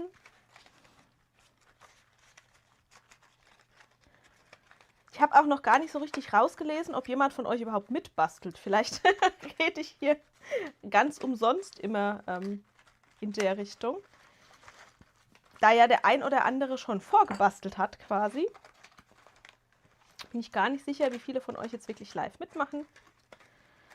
Aber ich wurstel mich hier einfach weiter tapfer durch. Und ich hoffe, ihr habt nicht viel vor heute, weil es juckt mich fast in den Fingern. Mein zweites Projekt auch noch zu kleben. Ich habe hier noch was liegen. Was Einfaches, Schnelles. So. Die Petra bastelt mit, yay! Die Marina bastelt Blümchen. Sehr gut, Marina. Die Sabine bastelt mit, die Heike bastelt mit. Also, so alleine bin ich gar nicht. Sehr gut. Ach, das ist schön. Oh, guck mal, was hier mit aus dem Glas kam. Ich muss erstmal meinen Kleber reinigen. Was hat man davon, wenn man den immer offen über Kopf einfach nur da reinstellt? Dann kommen irgendwann die Reste mit. Gut. Ich habe es schon angeteasert, ich sage es nochmal, ich arbeite mich jetzt einfach einmal hier ringsherum. Ich schließe immer gern zuerst diese riesengroße Lasche hier unten. Und dann arbeite ich mich wirklich so Stück für Stück durch. Da müsst ihr euch an nichts Festes halten. Die ganzen Teile liegen jetzt ja automatisch schon an der richtigen Stelle. Lasst euch also wirklich Zeit, legt das Ganze einfach so zur Hand, dass es sich gut arbeiten lässt. Stopp, schreit die Heike, stopp! Okay, Heike, ich hoffe, du willst die Streifen nicht mehr sehen. Die sind jetzt schon zu. Aber du kannst zur Not im Video zurückspulen oder ich kann zur Not mein Handy rausholen. Ich habe nämlich bei meinem Prototyphasen ein Foto gemacht. Wenn du also die Streifenverteilung nochmal sehen willst, sage ich Bescheid. Schreib mal, was du für eine Hilfe brauchst. Ich habe die Hilfe zumindest gelesen. Die Katja macht einen in 80%. Katja, du bist ja verrückt. Dir muss ich eh schon wieder Danke sagen. Du hast heute den Preis für die schnellste Bastlerin gefühlt gewonnen. Du warst die Erste, die dann direkt schon ein Bild hochgeladen hatte. Ich kann euch gar nicht sagen, wie sehr mich das immer freut. Also vielen, vielen Dank dafür. Euer Enthusiasmus, das dann auch gleich umzusetzen, ist schon wirklich ziemlich cool. Also das macht mir persönlich echt Spaß.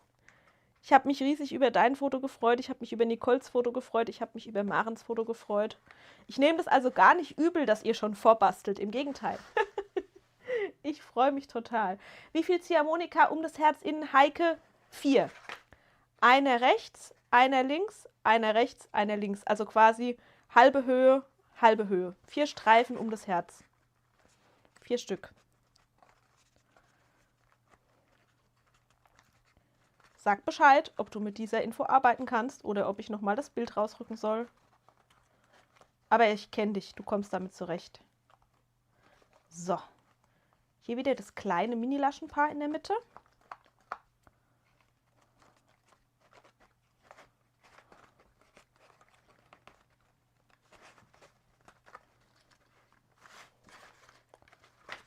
Sehr gut. Sitzt.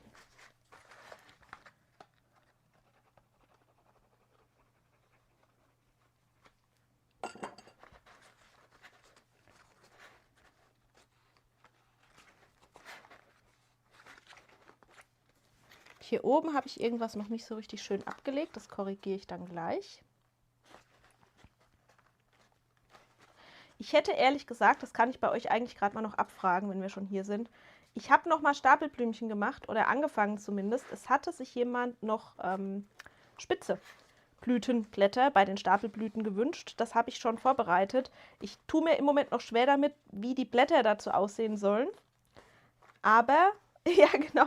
In meiner Story ist das Innenleben zu sehen, das ist richtig. Und ansonsten, warte, jetzt suche ich halt doch schnell. Ich muss nur meinen Lightroom aufmachen.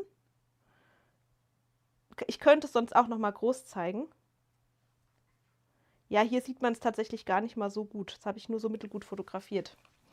Aber hier kann man die Verteilung, glaube ich, auch noch mal sehen. Hier unten, unterer Bereich blau, oberer Bereich türkis, dann wieder blau, dann wieder türkis. Das habe ich nicht so geschickt gemacht, da hätte ich die Laschen auch zur Mitte hinklappen sollen. Aber ich glaube, man kriegt die Idee. So. Christian schreibt, reicht an Info, beide Arme sind im Hasengut. Heike. Bei euch stelle ich mir das auch manchmal so vor, gerade wenn die Heike wieder irgendwas in Mini-Mini bastelt. Ich habe neulich wirklich so das Bild vor meinem geistigen Auge gehabt, als wie bei so einer Operation, Christian. Und du musst quasi assistieren.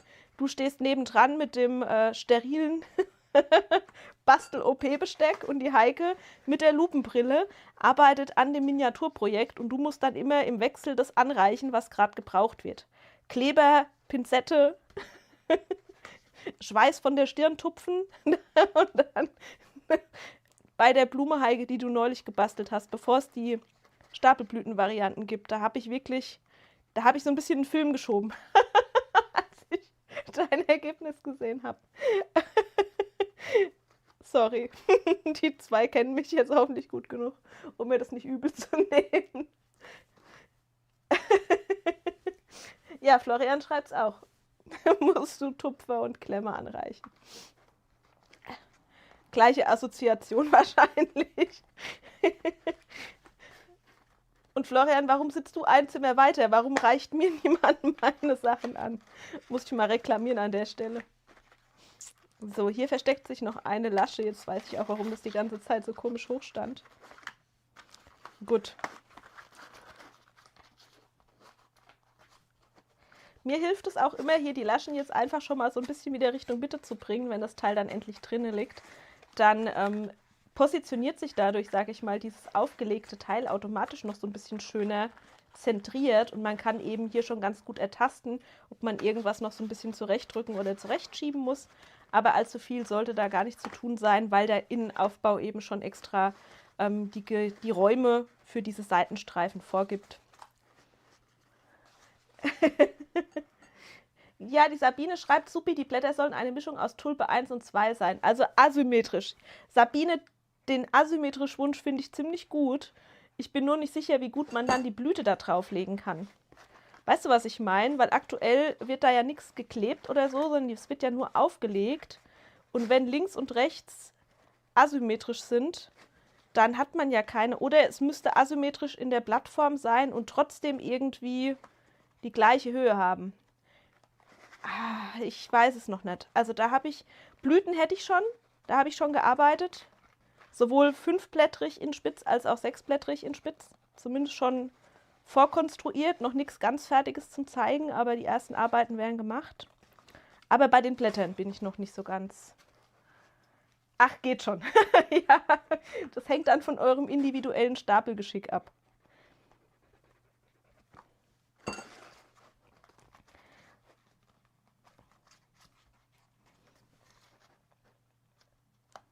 So.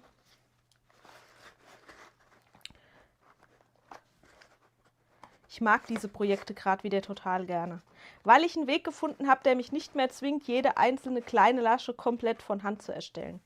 Ich habe da ja wirklich schon über mich selbst den Kopf geschüttelt, wie ich das früher gemacht habe. Ich bin mit fortschreitendem Alter noch ungeduldiger als früher. Ich habe ja früher stundenlang hier kleine Klebelaschen durch die Gegend geschoben, bis das alles genau perfekt war, so wie ich es haben wollte. Und heute frage ich mich, wie ich die Geduld dafür aufgebracht habe, das zu tun. Irgendwie, ja, weiß ich nicht. Werde ich alt. Lassen. Hier mache ich doch die Spitze vom Ohr gleich auf einen Rutsch. Klappt die hier schön aneinander.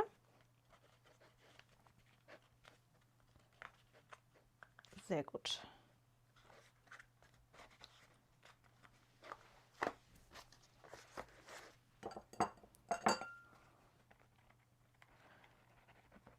Der Bogen auch noch.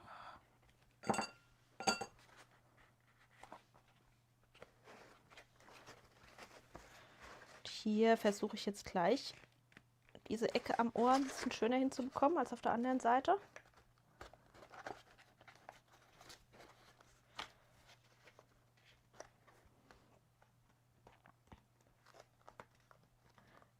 Jana, ob ich gerade versuche, deinen inneren Monk zu ärgern? Warum? Womit? Womit ärgere ich deinen inneren Monk?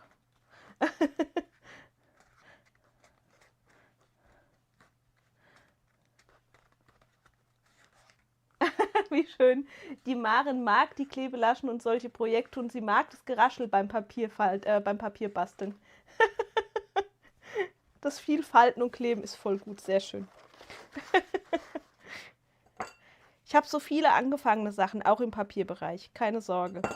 Ich hätte mal noch eine neue Leuchtkugel.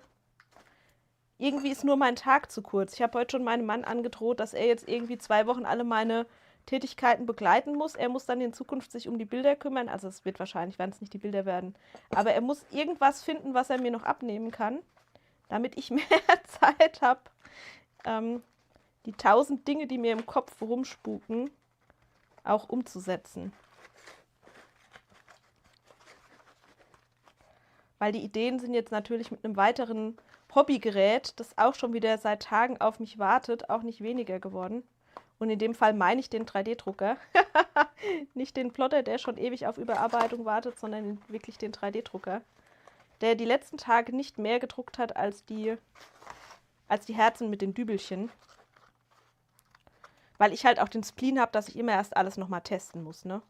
Eigentlich hätte das mit den Dübeln gar nicht nochmal einen Test gebraucht, wenn wir ehrlich sind. So rein nüchtern betrachtet hätte man sagen können, ja, funktioniert ja bei den anderen Projekten auch. Warum soll es hier nicht funktionieren?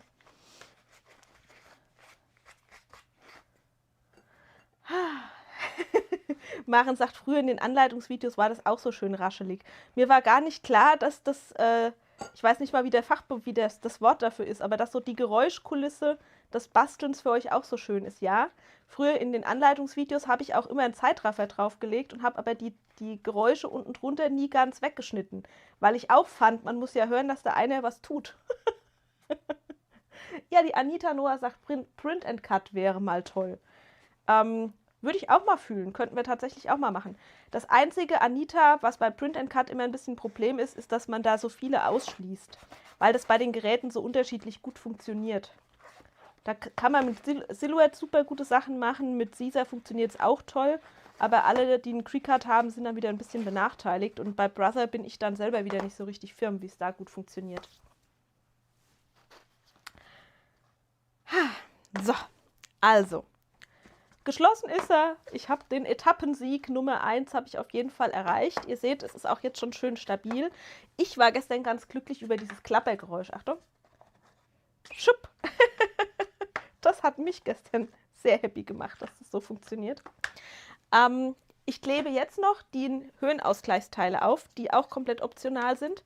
Die sehen so ein bisschen spacey aus, von der Form her, sollen euch aber eben einfach die Mitte auf die gleiche Höhe bringen wie die Klebelaschen, die hier ringsherum liegen. Einfach damit, wenn wir das Ganze dann von außen verschließen, da keine Vertiefung in der Mitte entsteht. Das heißt, ich habe hier einmal den Höhenausgleich für die Mitte und dann gibt es hier auch wieder kleine Extraformen entsprechend für diese Vertiefung hier in den Ohren, damit wir einfach überall auf eine einheitliche Höhe kommen.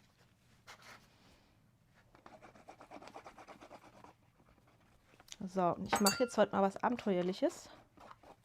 Nämlich das Ganze hier einfach mal auf die Schnelle, um Schnellbastler quasi zu sein. Mal sehen, ob das irgendwie funktioniert, wie ich mir das denke. Mit dem Pinsel ein bisschen zu verteilen. Hoffentlich mache ich das ordentlich genug, das wollen wir gleich merken. So.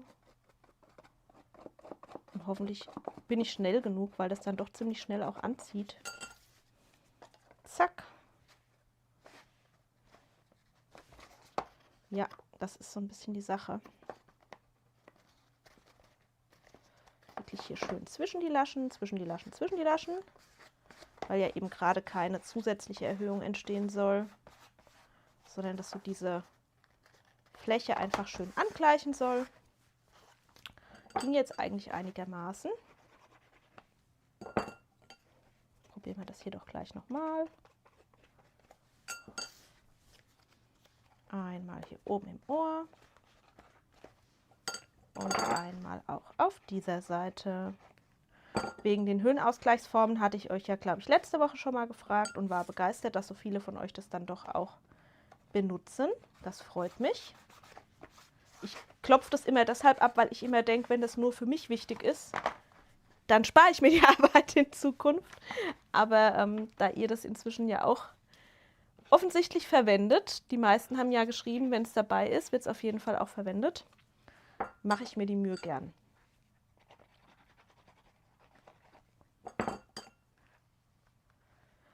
Ob man den Höhenausgleich auch für den Fisch mit dem Reagenzglas machen kann, da müsste ich noch mal in die Datei reingucken, Christine. Ja, da gab es das noch nicht. Das ist eins von meinen älteren Projekten. Das habe ich erst irgendwann für mich entdeckt. Ich kann mir es auf jeden Fall noch mal aufschreiben, dass ich mal reinschaue. Das müsste auch ein Projekt mit Beschwerung sein, wenn ich das richtig im Kopf habe, weil das ja so ein optionaler Reagenzglashalter ist, das Projekt. Und bei den Reagenzglashaltern ist in der Regel nochmal irgendwie auch eine Beschwerung eingeplant, damit die gut genug stehen, auch wenn man oben irgendwie was Überhängendes einsetzt. Ganz grundsätzlich werde ich jetzt natürlich nicht die ganzen alten Projekte nochmal aufmachen. Aber wenn ihr es euch bei einzelnen Sachen wünscht, kann man durchaus vielleicht nochmal drauf gucken. Gut, einmal noch hier und dann habe ich den Höhenausgleich auch gleich schon drauf. Und wenn der Höhenausgleich drauf ist, dann fehlen nur noch die Außenseiten. Dann müssen nur noch die Außenseiten geklebt werden.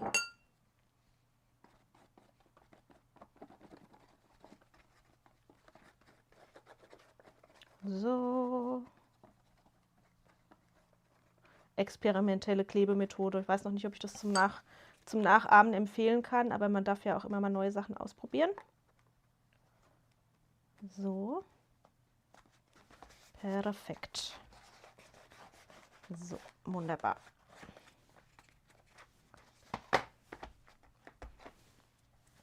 Gut. Und wie das mit der Außenseite funktioniert, könnt ihr euch natürlich denken.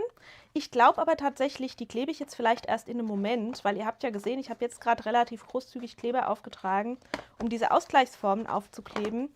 Und ich gebe dem Ganzen jetzt einfach einen kleinen Moment zum Trocknen. Und während es trocknet, würde ich gerade mal noch das Herz zum Einsetzen in den Hasen bauen. Das fehlt ja aktuell noch komplett, aber das Aufbausystem ist, denke ich, komplett klar. Wir starten wieder mit der Innenform. Die Innenform ist wieder mit einem zusätzlichen kleinen Ausschnitt markiert. Da habe ich diesmal einen Herzausschnitt gewählt. Und dann habt ihr hier auch nur einen Seitenstreifen, der angebracht wird. Den kann ich einmal vorfalten. Hier werden überall Bergfalten gefaltet. Einmal hier an den langen Laschen und dann auch hier an den schmalen Laschen. Ihr seht, hier mache ich die jetzt gleich mitbeweglich auf der zweiten Seite. Das ist alles so ein bisschen Geschmackssache. Da findet ihr schon euren Weg, wie es für euch gut passt. Und jetzt ist es hier bei der Herzform so, dass hier diese Verbindung quasi einmal oben in der Mitte vom Herz zu stehen kommen wird. Ich werde die jetzt auch wieder vorkleben, indem ich diese beiden Laschen schon so auf die Rückseite umschlage. Also ich habe die quasi der Bergfalte folgend schon einmal umgeknickt und klebe das jetzt hier einmal einfach aufeinander. Das heißt, ich trage hier einmal auf dieser breiten Lasche mit dem Herzausschnitt Kleber auf. Und dann kann man sehr schön diese Hälften einfach passgenau, sage ich mal, aufeinander legen, um da Druck auf diese Verbindung zu bringen. Und dann kann ich das Ganze auch schon in eine Herzform formen und hier wieder an meinen Streifen ankleben. Ihr kennt es, ich starte gern hier unten mit der Spitze und arbeite bei dem Herz quasi so ein bisschen, ja, mindestens in zwei Hälften. Ich klebe zuerst die Spitze und dann die eine Vertiefung und dann die andere Vertiefung. Stecke das einmal hier rein. Ich hätte es auch von oben eigentlich einlegen können. Das ist ein bisschen Geschmackssache. So. Und jetzt ist das eben schon relativ zierlich. Deshalb macht man es am besten einfach mit ein bisschen Ruhe und ein bisschen Geduld. Auch wenn wir jetzt schon auf der Zielgeraden sind. Einmal hier unten rein. So. Und ich nutze auch hier wieder diese Innenform als Führungsform. Das ist immer das gleiche Konzept. Und versuche da eben erstmal die eine Seite schön anzubringen. Und dann auch gleich hier die andere Seite. Dann kontrolliere ich das nochmal von außen. Und schaut mal, wie schön sich jetzt hier diese kleinen Klebelaschen entsprechend angelegt haben. Und ich habe hier unten überlegt, ob es diese zusätzliche Teilung nochmal braucht oder ob man diese Lasche hier am Stück lässt. Aber überall da, wo Rundungen sind und eben auch hier gibt es eine minimale Rundung, macht diese Unterteilung halt einfach Sinn.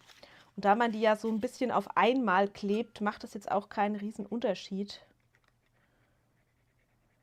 So, jetzt klebe ich hier den nächsten Herzbogen. Das heißt, ich habe jetzt einmal hier Kleber aufgetragen. Und muss jetzt wieder gucken, dass ich wirklich hier diesen oberen Teil mit der Lasche schön in diese Vertiefung reinschiebe. Gerade da, das ist jetzt so ein bisschen der schwierige Teil quasi bei diesem Projekt. Das macht man am besten auch wieder ganz entspannt.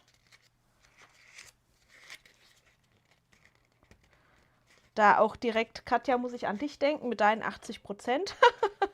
Bei dir ist es dann noch frickeliger, kleiner. Ich finde, die Größe geht jetzt noch ganz gut. Aber Chapeau dafür, dass du das gleich nochmal eine ganze Nummer kleiner machst. Und hier diese allerletzte Lasche, die hätte ich gern wieder noch ein bisschen schöner hingeschoben. So.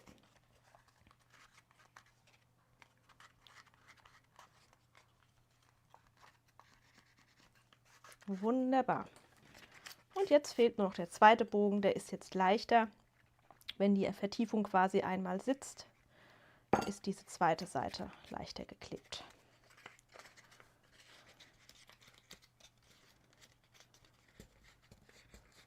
So. Wunderbar.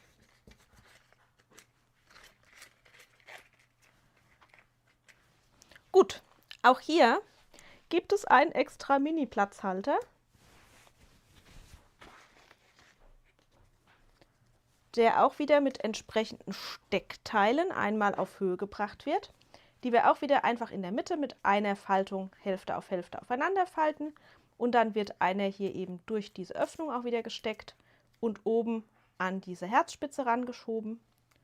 Das gleiche auf der anderen Seite. So. Und einmal hier unten auf der Unterseite. Und damit habe ich jetzt hier wieder eine kleine, aber feine stehende Form, die ich einmal hier in mein Herz einsetzen kann. Und es ist leider so, wie ich befürchtet habe. Mir fehlen genau 2 Streifen. Zum Glück. Ich habe offensichtlich die Herzauflagestreifen nicht geplottet und das muss ich jetzt ganz kurz nachholen. Das heißt, wundert euch nicht, ich wusel kurz hier rum und schmeiße einmal kurz meinen Plotter an. Ich hoffe, ihr hört jetzt gleich das Tackern nicht zu laut.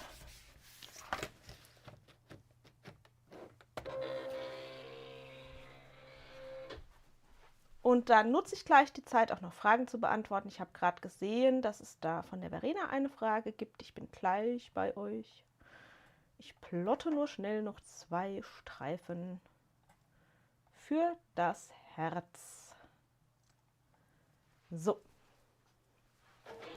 Der Plotter läuft und die Verena hat eine Frage zum Pop-Up-Blumenstrauß. Sie hat irgendwie die Möglichkeit, über Silhouette Business es so zu speichern, dass sie es bunt in Cricut schneiden kann. Verena, das ist genau die Geschichte, die ich meinte mit, leider ist es in Cricut so schwierig. Ich habe keine vernünftige Möglichkeit gefunden. Cricut ist leider sehr speziell, was den Import und die Platzierungsgenauigkeit von importierten Formen angeht.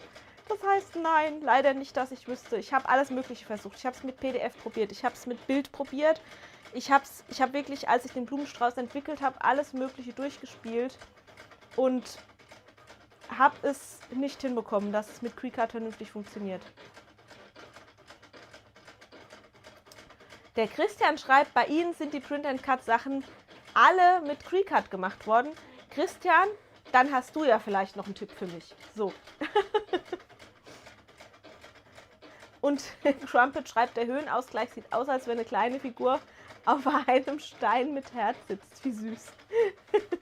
Ja, man kann da alles Mögliche auch immer reinlesen in diese verschiedenen Formen und Figuren. Mein Innenleben sieht ja zum Teil dann schon ganz lustig und trollig auch aus. So, Hasi trocknet noch. Ich lasse das hier kurz stehen. Wie ist es denn für euch mit dem Plottergeräusch? Ich hoffe, das geht. Ich hoffe, es ist nicht allzu laut.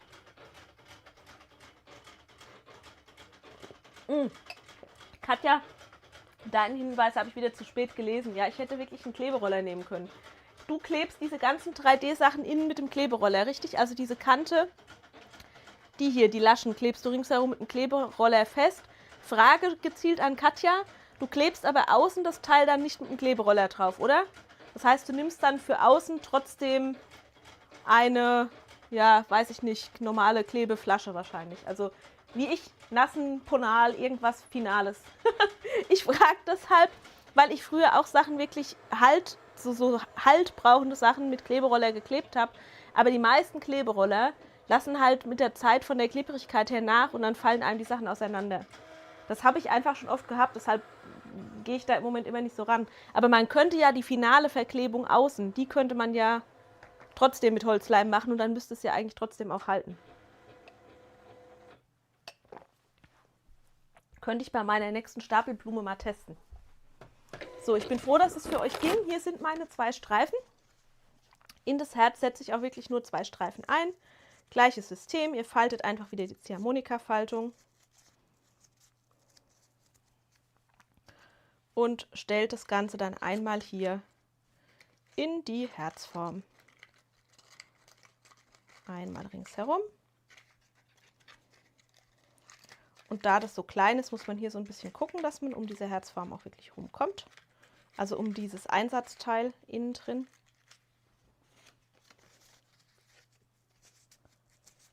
Ah, Martina schreibt, ich hatte auf dem Handy auch das Innenleben der letzten Blume, ob ich das mal in die Kamera halten kann. Martina, ja, ich kann das alternativ euch auch. Ich kann euch die Bilder mal kurz zeigen. Ich kann das sonst alternativ auch mit auf der Webseite bei dem Blumenprojekt hinterlegen. Was genau willst du denn sehen? Lässt sich das leicht in Worte fassen, was da unklar ist? Dann kann ich genau versuchen, den Aspekt nochmal zu zeigen. Wundert euch nicht, mein innerer Monk muss gerade den Streifen nochmal drehen, damit die beide auf beiden Seiten genau gleich rum eingesetzt sind. So, husch, husch, ab in die Mitte. Ich hatte bei der Stapelblume, habe ich das Innenleben mit fotografiert, weil ich da eben auch dachte, dass es durchaus sein kann, sage ich mal, dass da Fragen dazu kommen oder dass irgendwas unklar ist und dann hat man es einfach dokumentiert. Ich werde, wie gesagt, älter und dann denke ich immer, wer weiß, ob ich das selber in 8 Wochen noch weiß, was ich mir dabei gedacht habe. Deshalb wird jetzt ein bisschen mehr fotografiert und dokumentiert. So, die Streifen sind drin. Hier muss ich noch meine Klebelasche hochfischen, die habe ich versehentlich mit reingeschoben. Und ihr denkt es euch, wir schließen das Ganze jetzt oben einfach wieder. Das heißt, ihr seht auch hier, wir haben eine schöne Auflagefläche geschaffen. Diese Träger, die sind auch extra so hoch, wie sie sind, weil sie eben auch so ein bisschen zusätzliche Auflagefläche noch herstellen. Und ihr sucht euch dafür jetzt die zweite Herzinnenform. Die hat auch wieder so einen kleinen Herzausschnitt in der Mitte. Und dann legt man das Ganze einmal auf und schließt das. Ah, die Martina will wissen, wie die gefalteten Streifen angeordnet sind. Warte, Martina. Ich guck mal, ob man das hier direkt sehen kann. Ja, kann man, glaube ich, eigentlich. Also, schau mal. Schau mal hier. Ich gebe euch wieder einen kleinen Moment, legt das Teil einfach nochmal zur Seite. Wichtig, Martina, bei dieser Stapelblume ist, dass man erst diesen Platzhalter einsetzt. Der ist ja ein bisschen anders als die Platzhalter hier. Der hat nämlich keine Steckträger, sondern der wird von der Blume selbst gehalten. Das reicht bei der Variante eigentlich. Und wenn man diesen Träger, dieses 5-armige Teil eingesetzt hat, dann kommt zuerst der Streifen in der Mitte. Da wird nur einer eingesetzt und dann hast du einfach die Streifen in jeder dieser Blütenrundungen. Da ist es wirklich relativ banal, sag ich mal. Da gibt es nichts Besonderes zu beachten, weil es ja nicht asymmetrisch ist. Wichtig ist hier nur, dass man erst den Streifen in der Mitte reinmacht, damit der hier diese kleine Verbindung zwischen dem Platzhalter und der Blumenhauptform quasi verriegelt, damit dieses Ding nicht da zur Mitte hin wieder rausrutschen kann, weil du hier Steckverbindungen hast, die den Platzhalter in dieser Klebelasche quasi mittig halten. Und danach geht es dann weiter mit den Streifen ringsherum. Warte. Hier kann man auch sehen, das ist einfach ein durchgehender Streifen, der da jeweils eingesetzt wird. Gut.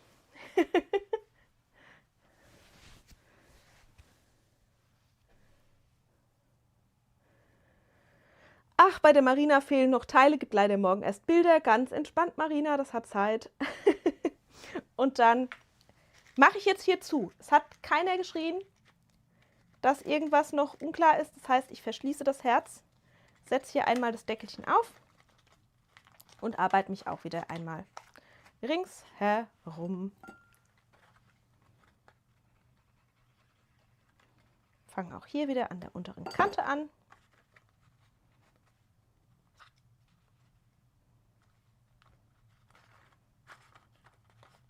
Nochmal gucken, ob ich die Katja jetzt überlesen habe. Ja, du machst das Außenteil mit Ponal. Danke für die Rückmeldung, Katja. Das kann ich mir vorstellen, dass das ganz gut funktioniert. Das hätte ich, siehst du, beim Herz hätte ich es jetzt eigentlich schon testen können. Du machst quasi Kleberolle auf das Innenteil, setzt das Innenteil ein, klappst die Laschen dann da drauf. Das klingt eigentlich nach einem guten Plan. Das könnte ich auch mal. Das habe ich früher, glaube ich, auch schon mal so gemacht. Ich weiß gar nicht, warum ich davon wieder weggekommen bin. Wahrscheinlich, weil ich so lange keines von diesen Projekten mehr gemacht habe. Und jetzt muss ich mir das erst Stück für Stück wieder erarbeiten. Ich habe auch mal in das Video reingeguckt von dem alten Hasen mit Herz. Da habe ich noch alles mit Golden Fix geklebt. Das würde ich ja heute auch nicht mehr machen. Also man ändert ja seine Herangehensweise auch von Zeit zu Zeit.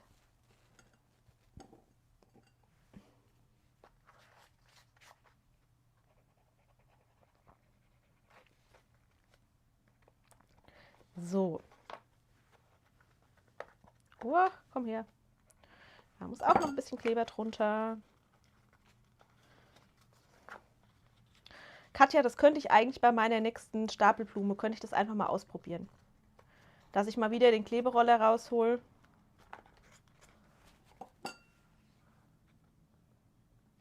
Kann der Rest, der mitmacht oder die auch schon hier, wenn ihr solche Projekte schon gebastelt habt, dürft ihr sehr gerne auch nochmal schreiben, wie ihr das macht.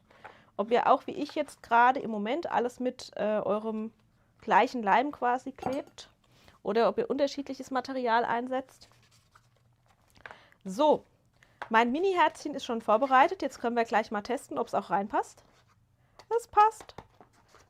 Aber es passt strammer als bei meinem anderen Hasen, weil ich heute hier diese Kante nicht so gut geklebt habe. Aber es funktioniert.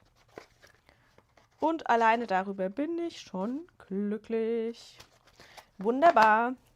Auch hier gibt es kleine Höhenausgleichsformen, die auch wieder speziell aussehen, weil sie aber eben hier diese Lücke zwischen diesen Klebelaschen hier oben entsprechend auch mit abdecken müssen. Das heißt, ich trage auch hier wieder etwas Kleber auf und klebe hier einmal diesen optionalen Höhenausgleich auf.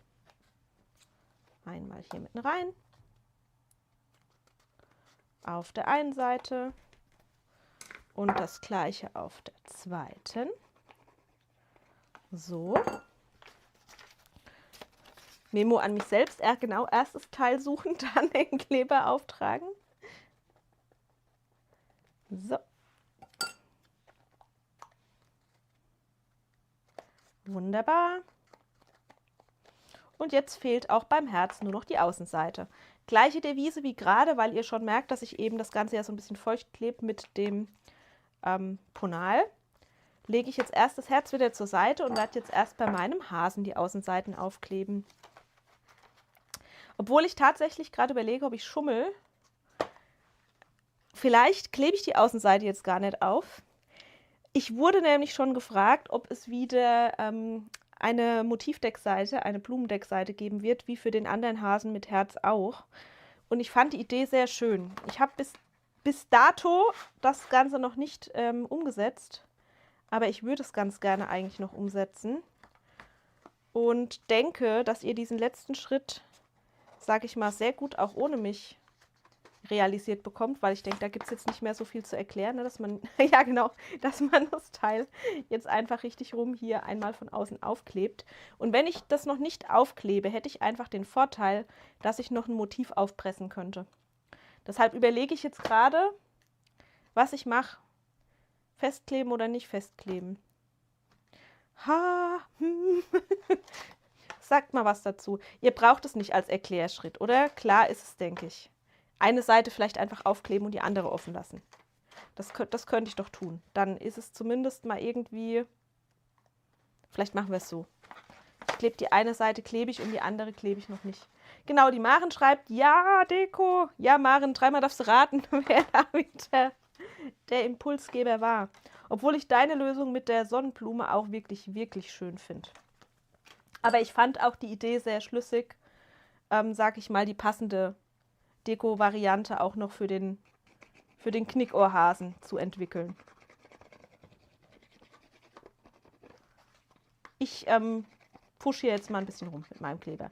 Guckt nicht so genau hin, diese Technik ist noch unausgegoren und unausgereift, aber ich habe das gestern auch schon ein bisschen so gemacht und es hat eigentlich ganz gut geklappt.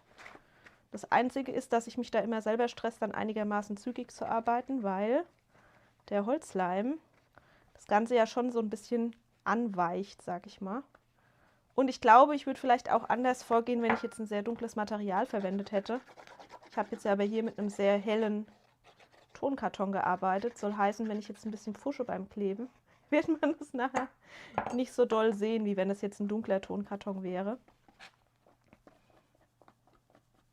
Ich habe natürlich auch überhaupt keine Zusatzfeuchtigkeit am Pinsel, ne? Da ist jetzt wirklich nur Leim dran. Kein Wasser, kein gar nichts, nur Leim.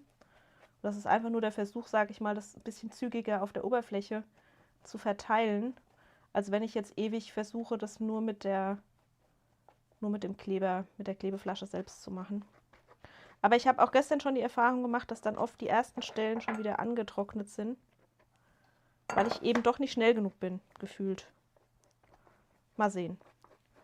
Man darf ja trotzdem immer noch so ein bisschen experimentieren, ne? Auch wenn man eigentlich schon seit Jahren irgendwie Projekte klebt. Ich habe ja auch wirklich alles von Sprühkleber über Kleberoller, über ja alles einpinseln. Eigentlich könnte ich meine Klebedose mal wieder reaktivieren, selbst Klebedose bauen. Ich ja eigentlich so testweise alles schon mal durch.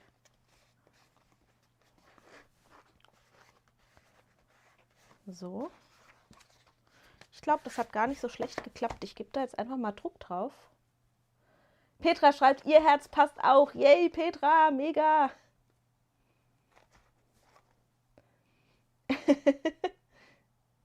Jonna schreibt, Deko ist fast ein Muss. Okay. Nicht festkleben, Deko machen. Ich klebe nur die eine Seite. Die zweite Seite lasse ich offen. Dann habe ich nämlich direkt was, wo ich auch mit der Deko draufgehen kann. Doch, Marina, ich habe früher sehr gerne Sprühkleber verwendet. Aber mit dem Sprühkleber habe ich zum Teil das gleiche Problem gehabt. Viele Sprühkleber setzen auch voraus, dass du eigentlich quasi, sag ich mal, beide Seiten besprühen musst, was bei so einem Projekt eher unpraktisch ist. Und wenn du es nur einseitig besprühst, hast du dann das Problem, dass dir halt irgendwann deine Seite trotzdem abfällt. Also abgesehen davon, dass es viel Genebel ist, hat es bei mir auch nicht immer komplett gehalten. Deshalb, ja, Heat and Bond wäre auch eine Möglichkeit.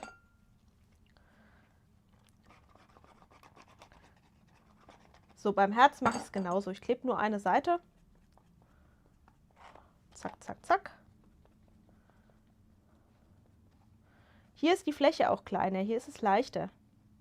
Umso kleiner die Fläche, umso leichter tue ich mir, sage ich mal, das auch schön gleichmäßig, einigermaßen gleichzügig aufzubringen.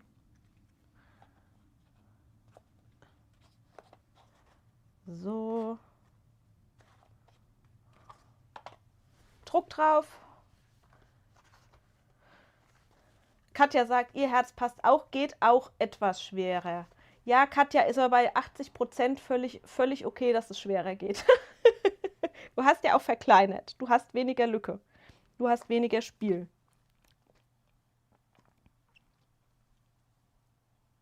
Eva würde es tackern. Ja. Ja, das ist gut geworden. Damit bin ich ganz happy. Also, ihr Lieben, Hasi. Hasi. Hasi mit Herzi. Check. Geschafft. Die Rückseite klebe ich bewusst nicht zu, wegen dieser Motivgeschichte. So, was sagt die Uhr? 21:43 Uhr. Was machen wir jetzt?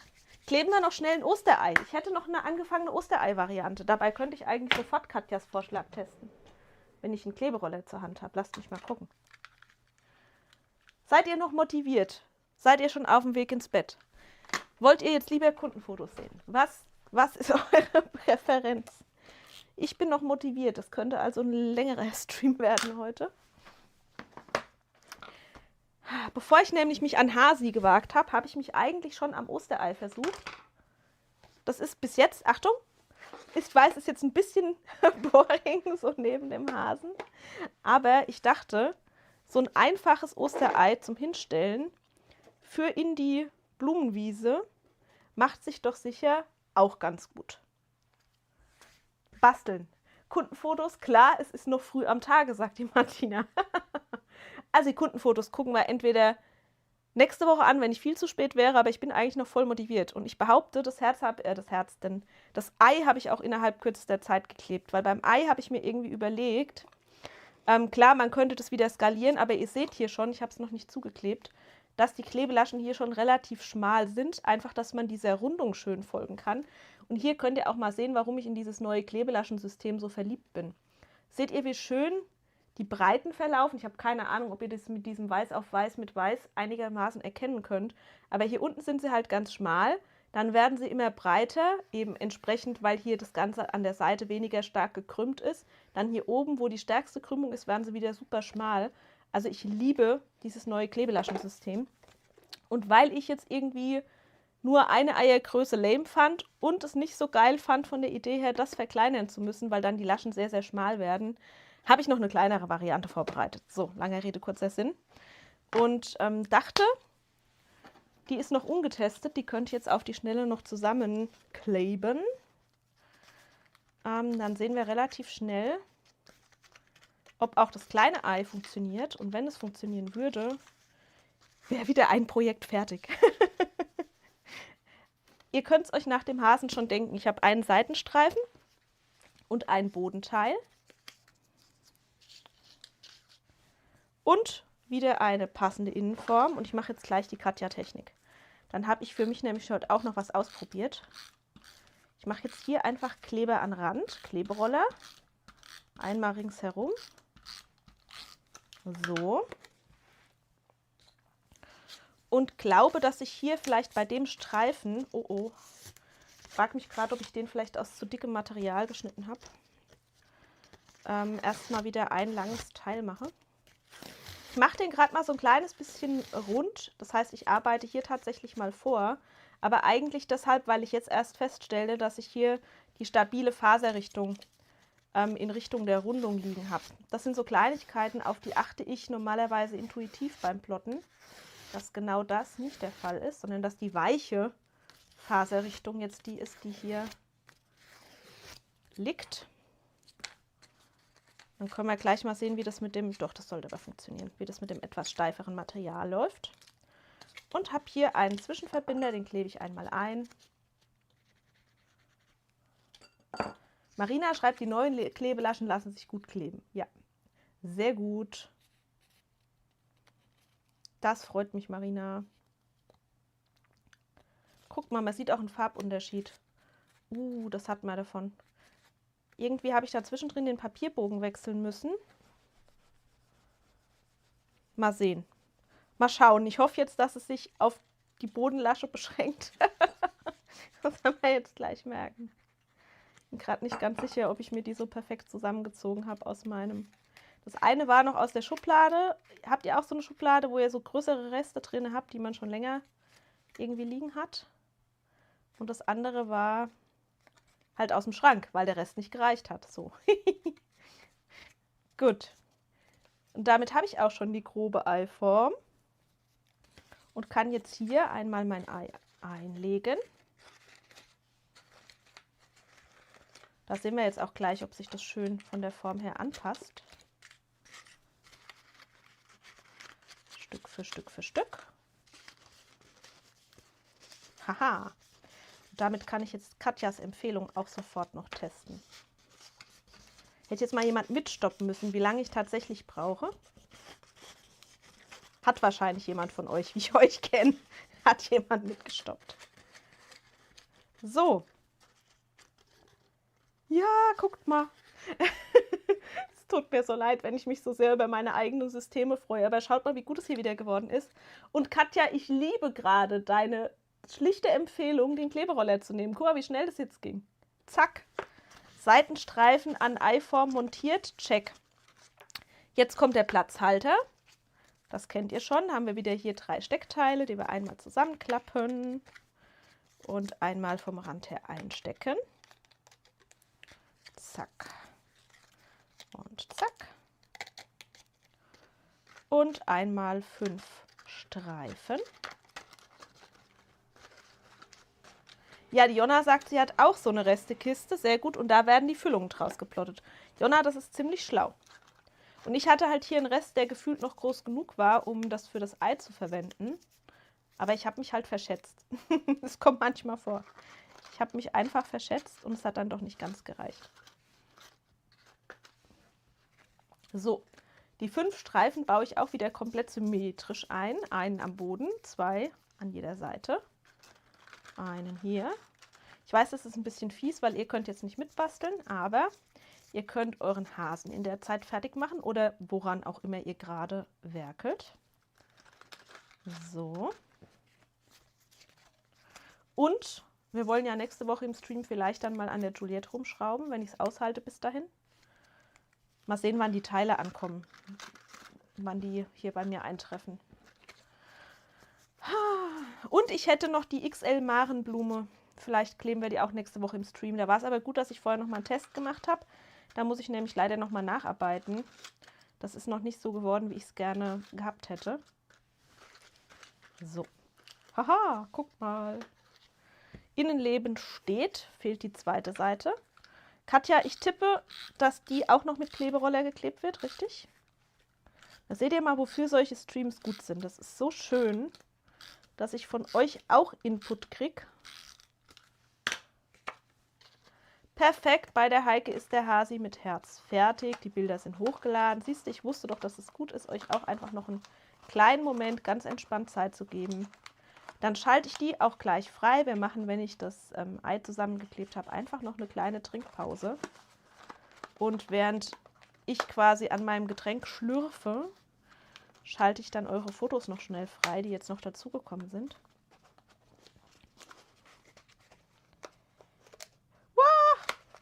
Ich habe eine Lasche abmontiert, Hilfe. Okay. Wie habe ich das jetzt geschafft, indem ich zu unvorsichtig war? Kommt gleich auf meine Memo-Liste. Mache ich die kleinen Falzlinien hier oben ganz an der Spitze noch mal ein kleines bisschen kürzer.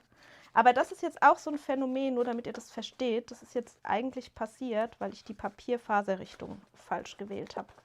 Weil jetzt nämlich die Fasern genau in der falschen Richtung nebeneinander liegen.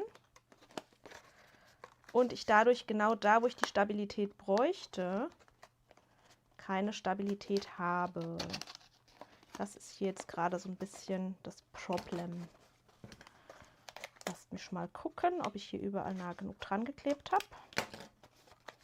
Ja, das ist eigentlich der Fall. Aber hier oben ist es jetzt gerade etwas eng. Also Memo an mich, da muss ich noch mal ran, obwohl das auf der Unterseite gerade so perfekt funktioniert hat. Da habe ich mich gerade gefreut. Muss ich jetzt rausfinden. Jetzt müsst ihr mir einen Moment Zeit geben. Das lässt jetzt dem inneren Monk sonst keine Ruhe. Ich muss jetzt hier noch mal wühlen und muss gucken. Abgesehen von der Papierfaserrichtung, ob es hier sonst noch Dinge zu beanstanden gibt. Ich jetzt hier noch mal öffnen, öffnen, öffnen, öffnen. Manchmal schafft man ja auch einfach ein bisschen zu schnell. Nö, das sah aber eigentlich von unten her alles gut aus. Lass mich mal einen Versuch noch machen. Versuch macht ja bekanntlich klug. Einmal hier noch auf. So. Ja. So super knapp ist es hier nämlich eigentlich gar nicht.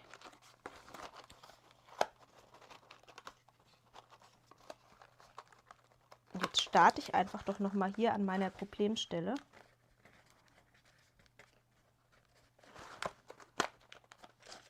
Und rette das Projekt. Schreibt mir aber trotzdem auf, wundert euch nicht, dass ich mir hier oben die Faltlinie noch mal kürze. Und genau deshalb wird immer alles nochmal und nochmal getestet.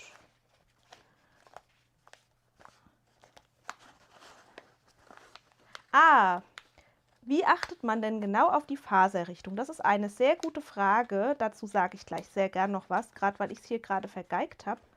Und das ist, glaube ich, was auch nicht jeder weiß bei Papier.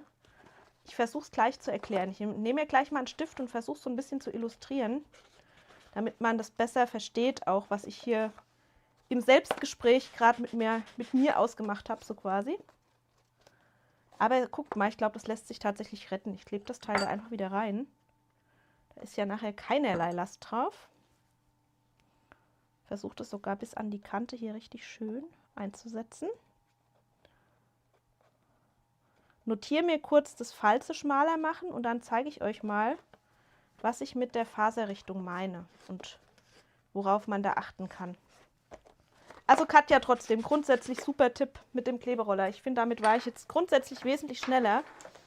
Genau, und der Rudolf sagt es gerade schon, jedes Papier hat eine Laufrichtung. Das hat ein bisschen was damit zu tun, wie Papier hergestellt wird. Da bin ich auch gar kein Profi, diese Prozesse zu erklären, aber ich kann versuchen, euch an dem Papier selber mal zu zeigen, Auf was ihr achten könnt. Ich gucke gerade mal, ich bin nicht sicher, ob man das an der dunklen oder an der helleren Farbe vielleicht ein bisschen besser sieht. Wird jetzt spannend, ob ich das auf der Kamera eingefangen bekomme. Wahrscheinlich schwer auf der Kamera zu sehen, aber ihr seht es, wenn ihr euer Papier vor euch liegen habt. Vielleicht sieht man es bei dem dunklen Papier ein bisschen besser. Vielleicht hat die Kamera da auch ein bisschen leichteres Spiel. Wenn ihr euch das Papier, oh ja, ich glaube, jetzt kann man es vielleicht gerade ganz gut sehen. Ich versuche mich mal nicht zu bewegen. Wenn ihr euch den Tonkarton anschaut, mit dem wir ja die meisten Bastelarbeiten machen, dann müsstet ihr jetzt hier bei dem Grün eigentlich ganz gut sehen können, dass es eine Maserung gibt, die von oben nach unten verläuft. Das heißt, ihr habt hier ganz, ganz kleine Papierfasern. Stellt euch jetzt mal einen kleinen Finger wie eine überdimensionale Papierfaser vor. Und im Herstellungsprozess richten sich diese Papierfasern zum großen Teil, nicht alle, aber viele davon, in eine einheitliche Richtung aus. Und davon kommt diese faserige Optik, die ihr hier sehen könnt. Das heißt, mein Finger wäre jetzt eine Faser und davon liegen ganz, ganz viele, eigentlich fast alle in dieser Richtung. Das ist die Struktur, die ihr hier seht. So, in dieser Richtung ist das Papier dadurch relativ stabil, weil die Fasern alle schön nebeneinander so angeordnet sind und das in Faserrichtung quasi, also so wie die Faser der Länge nach liegt, sich relativ schwer knicken lässt. Quer zur Faserrichtung, also da, wo die Fasern nebeneinander liegen, das ist die bewegliche Richtung. Das heißt, ihr habt hier die Fasern, die alle quasi grob gesagt so von oben nach unten angeordnet sind. Und in dieser Richtung ist das Papier relativ steif. Und in dieser Richtung, wo die Fasern nebeneinander liegen, also viel weniger Überdeckung haben, stellt euch das, vielleicht kann man sich so am ehesten vorstellen. So sind die vielen langen Fasern und es gibt lange Überlappungsbereiche in dieser Richtung und dadurch ist das Papier in der Richtung relativ steif, oben, unten. Aber hier liegen die Fasern alle so nebeneinander. Es gibt quasi gefühlt weniger Überlappung zwischen den einzelnen Fasern und dadurch ist es in dieser Richtung weicher und biegbarer. Heißt konkret für mein Projekt, wenn ich jetzt sowas basteln will, wie dieses Osterei, dass ich für den Seitenstreifen, den ich da dran klebe, grundsätzlich versuche darauf zu achten, dass die bewegliche weiche Richtung genau die ist, in der mein Streifen dann auch steht, weil ich es dann eben viel, viel leichter habe, diesen Streifen weich an irgendwelche runden Formen anzuformen. Na, das ist genau das, was ich mit Faserrichtung meine. Das heißt, hier bei diesem Streifen müsste die Faserrichtung eigentlich im Idealfall, wenn ich hier von der Seite drauf schaue, von links nach rechts verlaufen. Das habe ich hier beim Schneiden übersehen, das habe ich hier vergeigt. Das heißt, meine Faserrichtung verläuft jetzt bei diesem Teil von oben nach unten. Dadurch ist es in dieser Richtung steifer, als es sein müsste. Und Achtung, es kommt noch was dazu. Dadurch reißt hier an der Seite auch die Faltlasche quasi leichter ab. Schaut euch hier nochmal dieses Faserskizzending an. Das hier sind meine Fasern und wenn ich die lange, lange Faser habe, die jetzt hier viel Überlappungsbereich und dadurch eine gute Verbindung hat und ihr stellt euch jetzt vor, ihr habt hier, kann man das überhaupt noch sehen, völlig übertrieben dargestellt, ist das jetzt eure Klebelasche, dieses Riesenteil hier und hier unten ist der kleine Faltschnitt drin und hier kommt die nächste Riesenklebelasche, dann habt ihr hier zwischendrin ganz, ganz viele Fasern. Und einige dieser Fasern verbinden das Ganze eben hier, eure Klebelasche, sehr gut hier unten mit eurem Hauptteil. Habt ihr jetzt das Ganze gedreht, also quasi so, die Klebelasche hängt an dieser Seite, so, dann ist der stabile Verlauf von links nach rechts, hier ist noch ein Faltschnitt zwischendrin und hier diese Verbindung ist eben leider einfach schwächer, weil ihr, wenn die Papierfasern alle so verlaufen, in dem Bereich geringere Überlappung zwischen den einzelnen Papierfasern habt. So versuche ich das zu erklären. Ich hoffe, man kann das von der Idee her quasi nachvollziehen. Jedes Papier, fast jedes Papier, das, was ich da ausnehmen würde, ist sowas wie Transparentpapier. Das besteht nämlich eher aus Papiermehl als aus Papierfasern.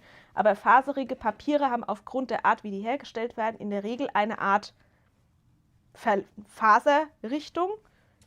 Und entlang der Fasern ist das Papier immer super stabil und entsprechend angelegte Faltlinien, die diese Richtung hier kreuzen, sind auch entsprechend stabil, weil ihr hier die Papierfaser habt, die links und rechts die Teile miteinander verbinden.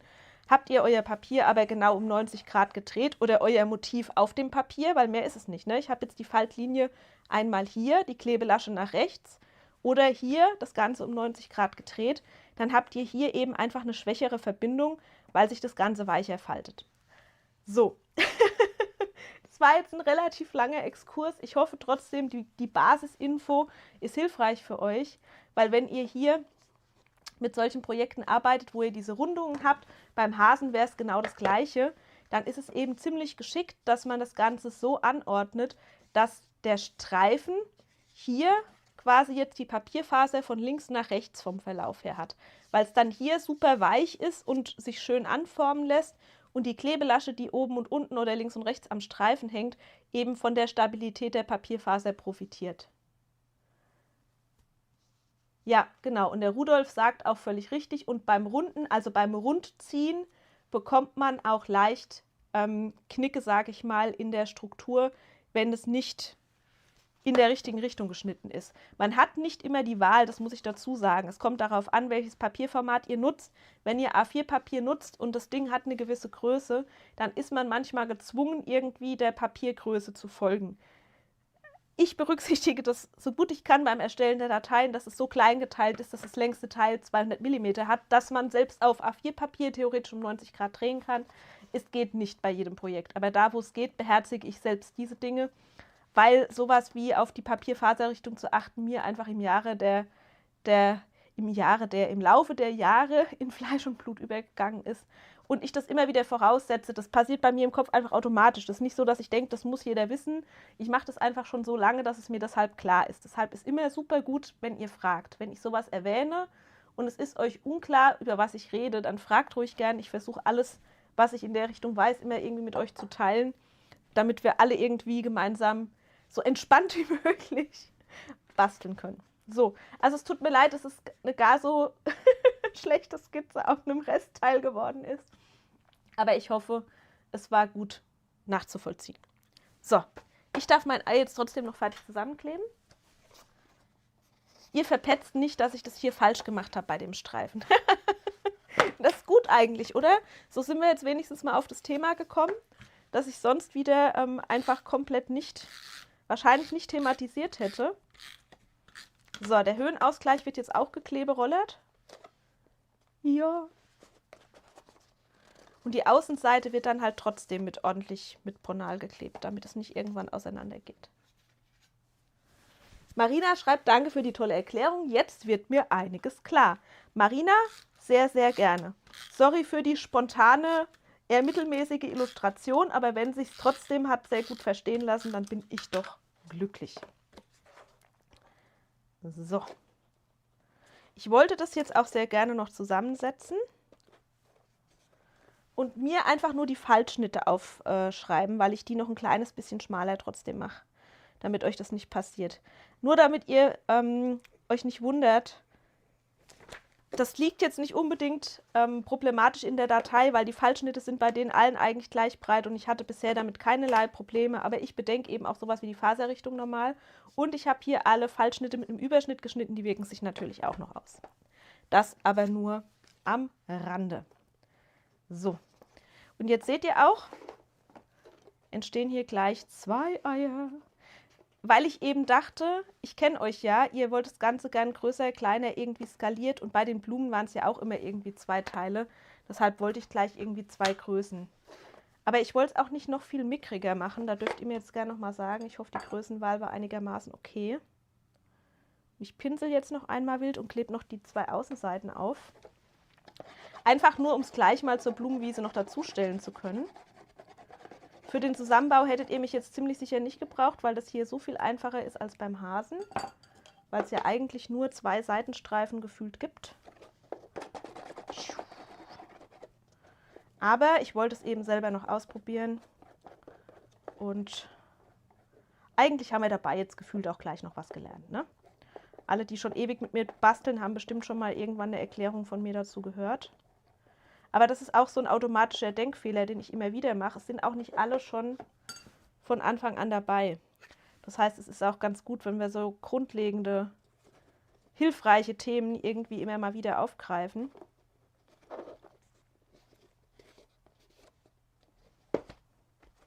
Liegt es gut, bevor ich jetzt da Druck drauf gebe? Ich glaube schon. Ah, wundervoll.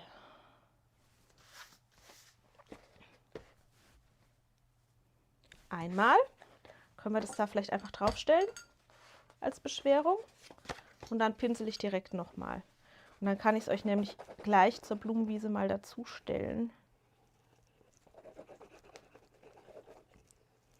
Und ich freue mich gerade, weil wirklich die eine dunkle Lasche unten liegt und man die jetzt gleich nicht mehr bemerkt. So ist es dann im Eifer des Gefechts. Das war heute wieder alles noch sehr spontan vor dem Stream, dass ich mir überlegt habe, dass es doch schön wäre, wenn ich hier die Größe 2 auch mal noch schneiden und testen würde. Dann sind wir nämlich gleich wieder ein Projekt weiter. Zack. Außenseite einmal drauf.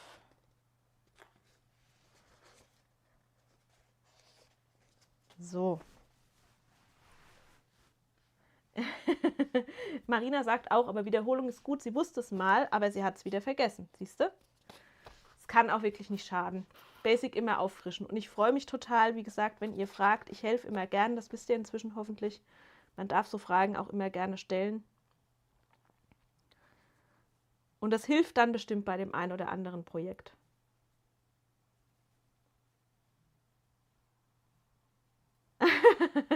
Sabine schreibt, der Hase braucht von ihr aus keine Deko, aber das Ei. Ja, beim Ei habe ich auch schon drüber nachgedacht tatsächlich.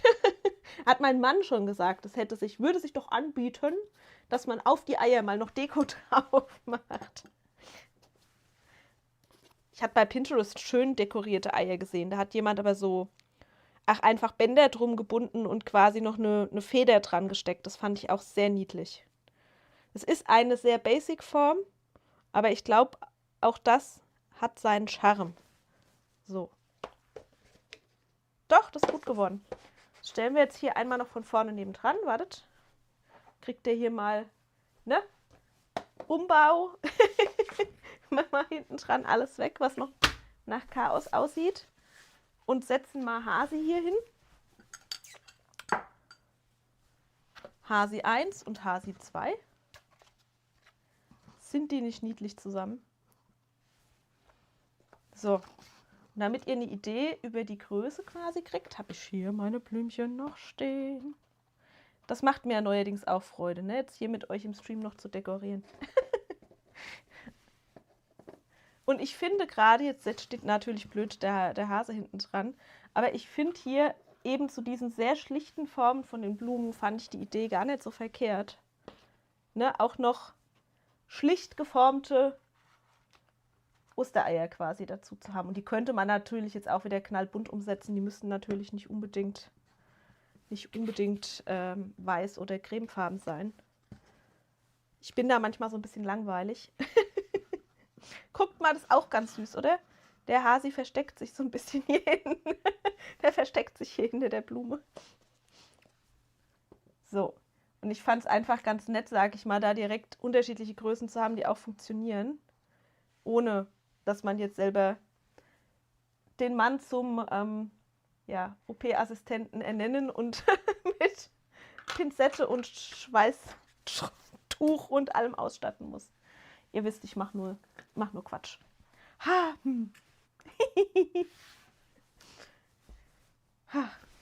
Ich brauche noch mehr Blümchen. Ich brauche eindeutig noch mehr Blümchen. Nadine sagt, die Eier kann man auch super bestempeln, bestimmt. Oder Vinyl drauf. Also ja, klar, ihr habt vorne eine komplett glatte Fläche. Ihr dürft die natürlich dann gerne auch dekorieren. Ich wollte nur auf jeden Fall erstmal testen, dass die Form funktioniert. Bin sehr happy über Katjas Tipp mit dem Kleberoller. Und dachte, jetzt kann man dann einfach so ein bisschen schöner, freier noch gestalten. Mir fehlt dazu immer noch der Hahn. Ich habe es ja irgendwann schon mal gesagt, dass ich von der Nicole so ein wunderschönes Bild habe von dem Huhn. Es gibt ja auch ein 3D-Papier-Huhn und das Huhn soll endlich noch einen Hahn bekommen. Und in diesem ganzen Kontext hat es sich irgendwie angeboten, auch schon mal die Eier zu machen. Eigentlich brauchen wir dann auch noch Küken und vielleicht auch ganz generell Vögelchen. So. Aber ja, immer eins nach dem anderen. Ich dachte nur, ich zeige es euch, weil ich habe die Woche schon daran gewerkelt. Ihr seht, das große war ja schon geklebt. Das kleine wollte ich einfach noch ausprobieren. Aber was sagt ihr zur Größe? Ich finde die Größe eigentlich ganz gut. Ne? Noch viel kleiner müsste es nicht sein. Ich denke, das kann man eigentlich von der Größe her genauso lassen. Hallo Anke, noch mal kurz vor Schluss. Wir gucken jetzt noch Kundenfotos. Das heißt, du bist noch nicht zu spät. Wir gucken auf jeden Fall noch Bilder. Ich trinke jetzt noch mal einen Schluck. Es gibt jetzt gerade noch mal gefühlt 1 Minute Trinkpause und in der Zeit gucke ich, dass ich die Bilder noch freischalte, die ihr jetzt während dem Stream noch hochgeladen habt, und dann schauen wir uns noch die Fotos an und dann was ist für heute. War wieder doch einiges und war wieder viel, aber es hat mir wirklich Spaß gemacht und ich bin sehr gespannt jetzt, was ich von euch gleich noch zu sehen bekomme. So, ich bin kurz still, Trinkpause, ich arbeite so lange, wir sehen uns gleich.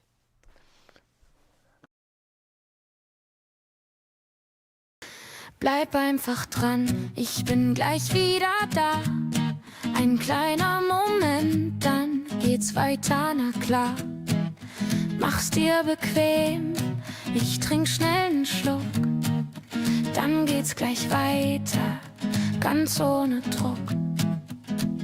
Der Stream geht gleich weiter, nur einmal kurz strecken. Dann geht's wieder leichter, neue Ideen aushacken. Ein Augenblick Zeit, die Gedanken sortiert, damit gleich alles wieder richtig gut funktioniert. Nur kurz gesammelt, gleich geht's wieder los. Die Ideen sind da, die Vorfreude groß. Einmal kurz durchatmen, alles ist gut.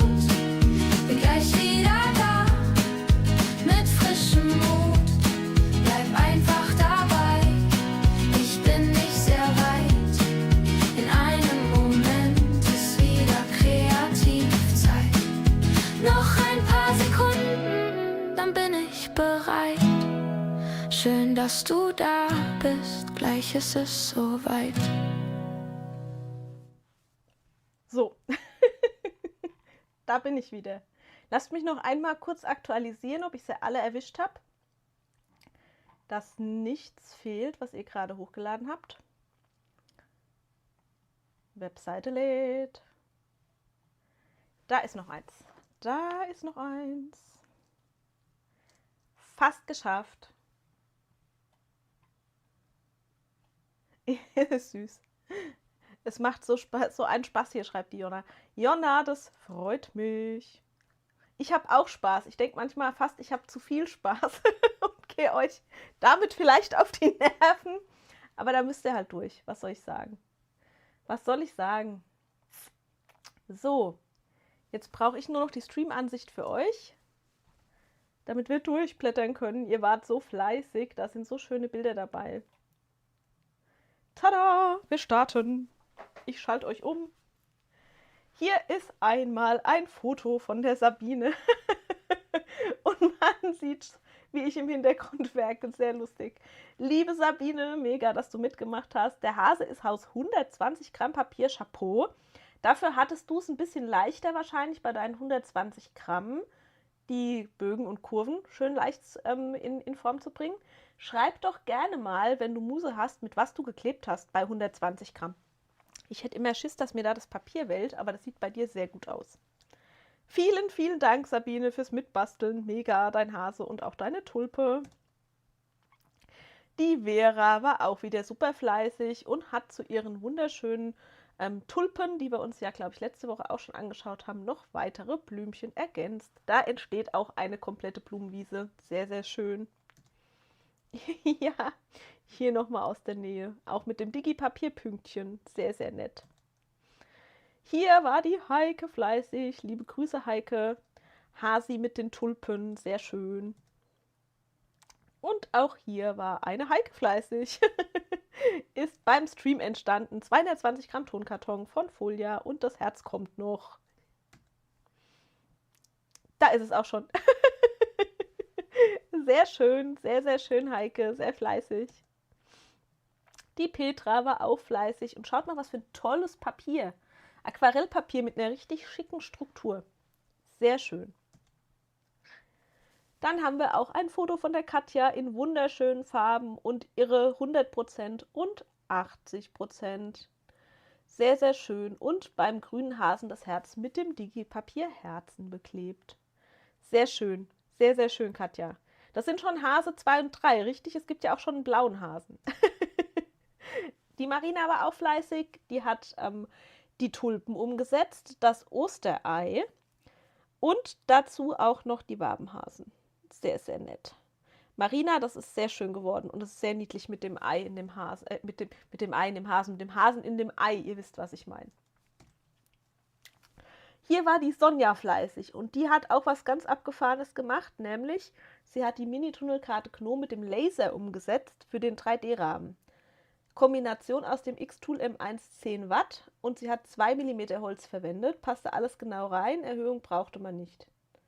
Ja, sonst hätte man den Vordergrund nicht mehr drauf gekriegt. Sehr, sehr, sehr, sehr abgefahren, das mal auch in dieser Kombination zu sehen. Vielen, vielen Dank, Sonja. Hier seht ihr es auch nochmal in beleuchtet. Sehr niedlich. Und nochmal in ganz dunkel mit Licht. Hier war auch die Katja fleißig. Ein Riesenhasi. Und die Martina hat den 3D-Drucker laufen lassen. Die Körbchen, die Osterkörbchen. Da freue ich mich riesig über eure Fotos. Ich habe das Gefühl, ihr seid mit der Machart, mit dem Zusammenkleben gut zurechtgekommen. Ich habe jedenfalls noch nichts anderes von irgendwem gehört.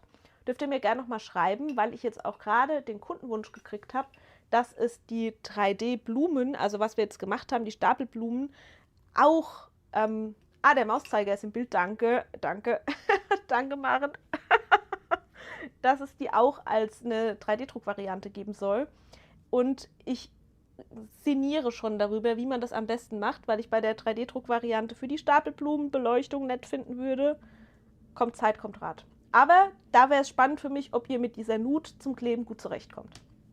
So, hier auch nochmal von der Martina, sehr, sehr schön. Und hier auch spannend, da so, glaube ich, gedruckt auf einer Effektplatte. Stimmt's, Martina? Körbchen in unterschiedlichsten Farben sind alle sehr schön geworden. Hier war auch die Martina fleißig und hat das Körbchen mit dem Bandrand und den Blümchen umgesetzt. Ist auch sehr hübsch geworden. In unterschiedlichen Farben, in Gelb, in Pink. Und hier ganz liebe Grüße an die Silvia.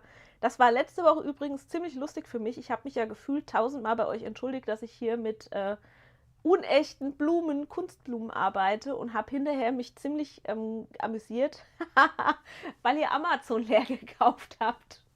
Meine Kunstblumen sind ausverkauft. Ich liebe es. Ich liebe das Ergebnis nach wie vor.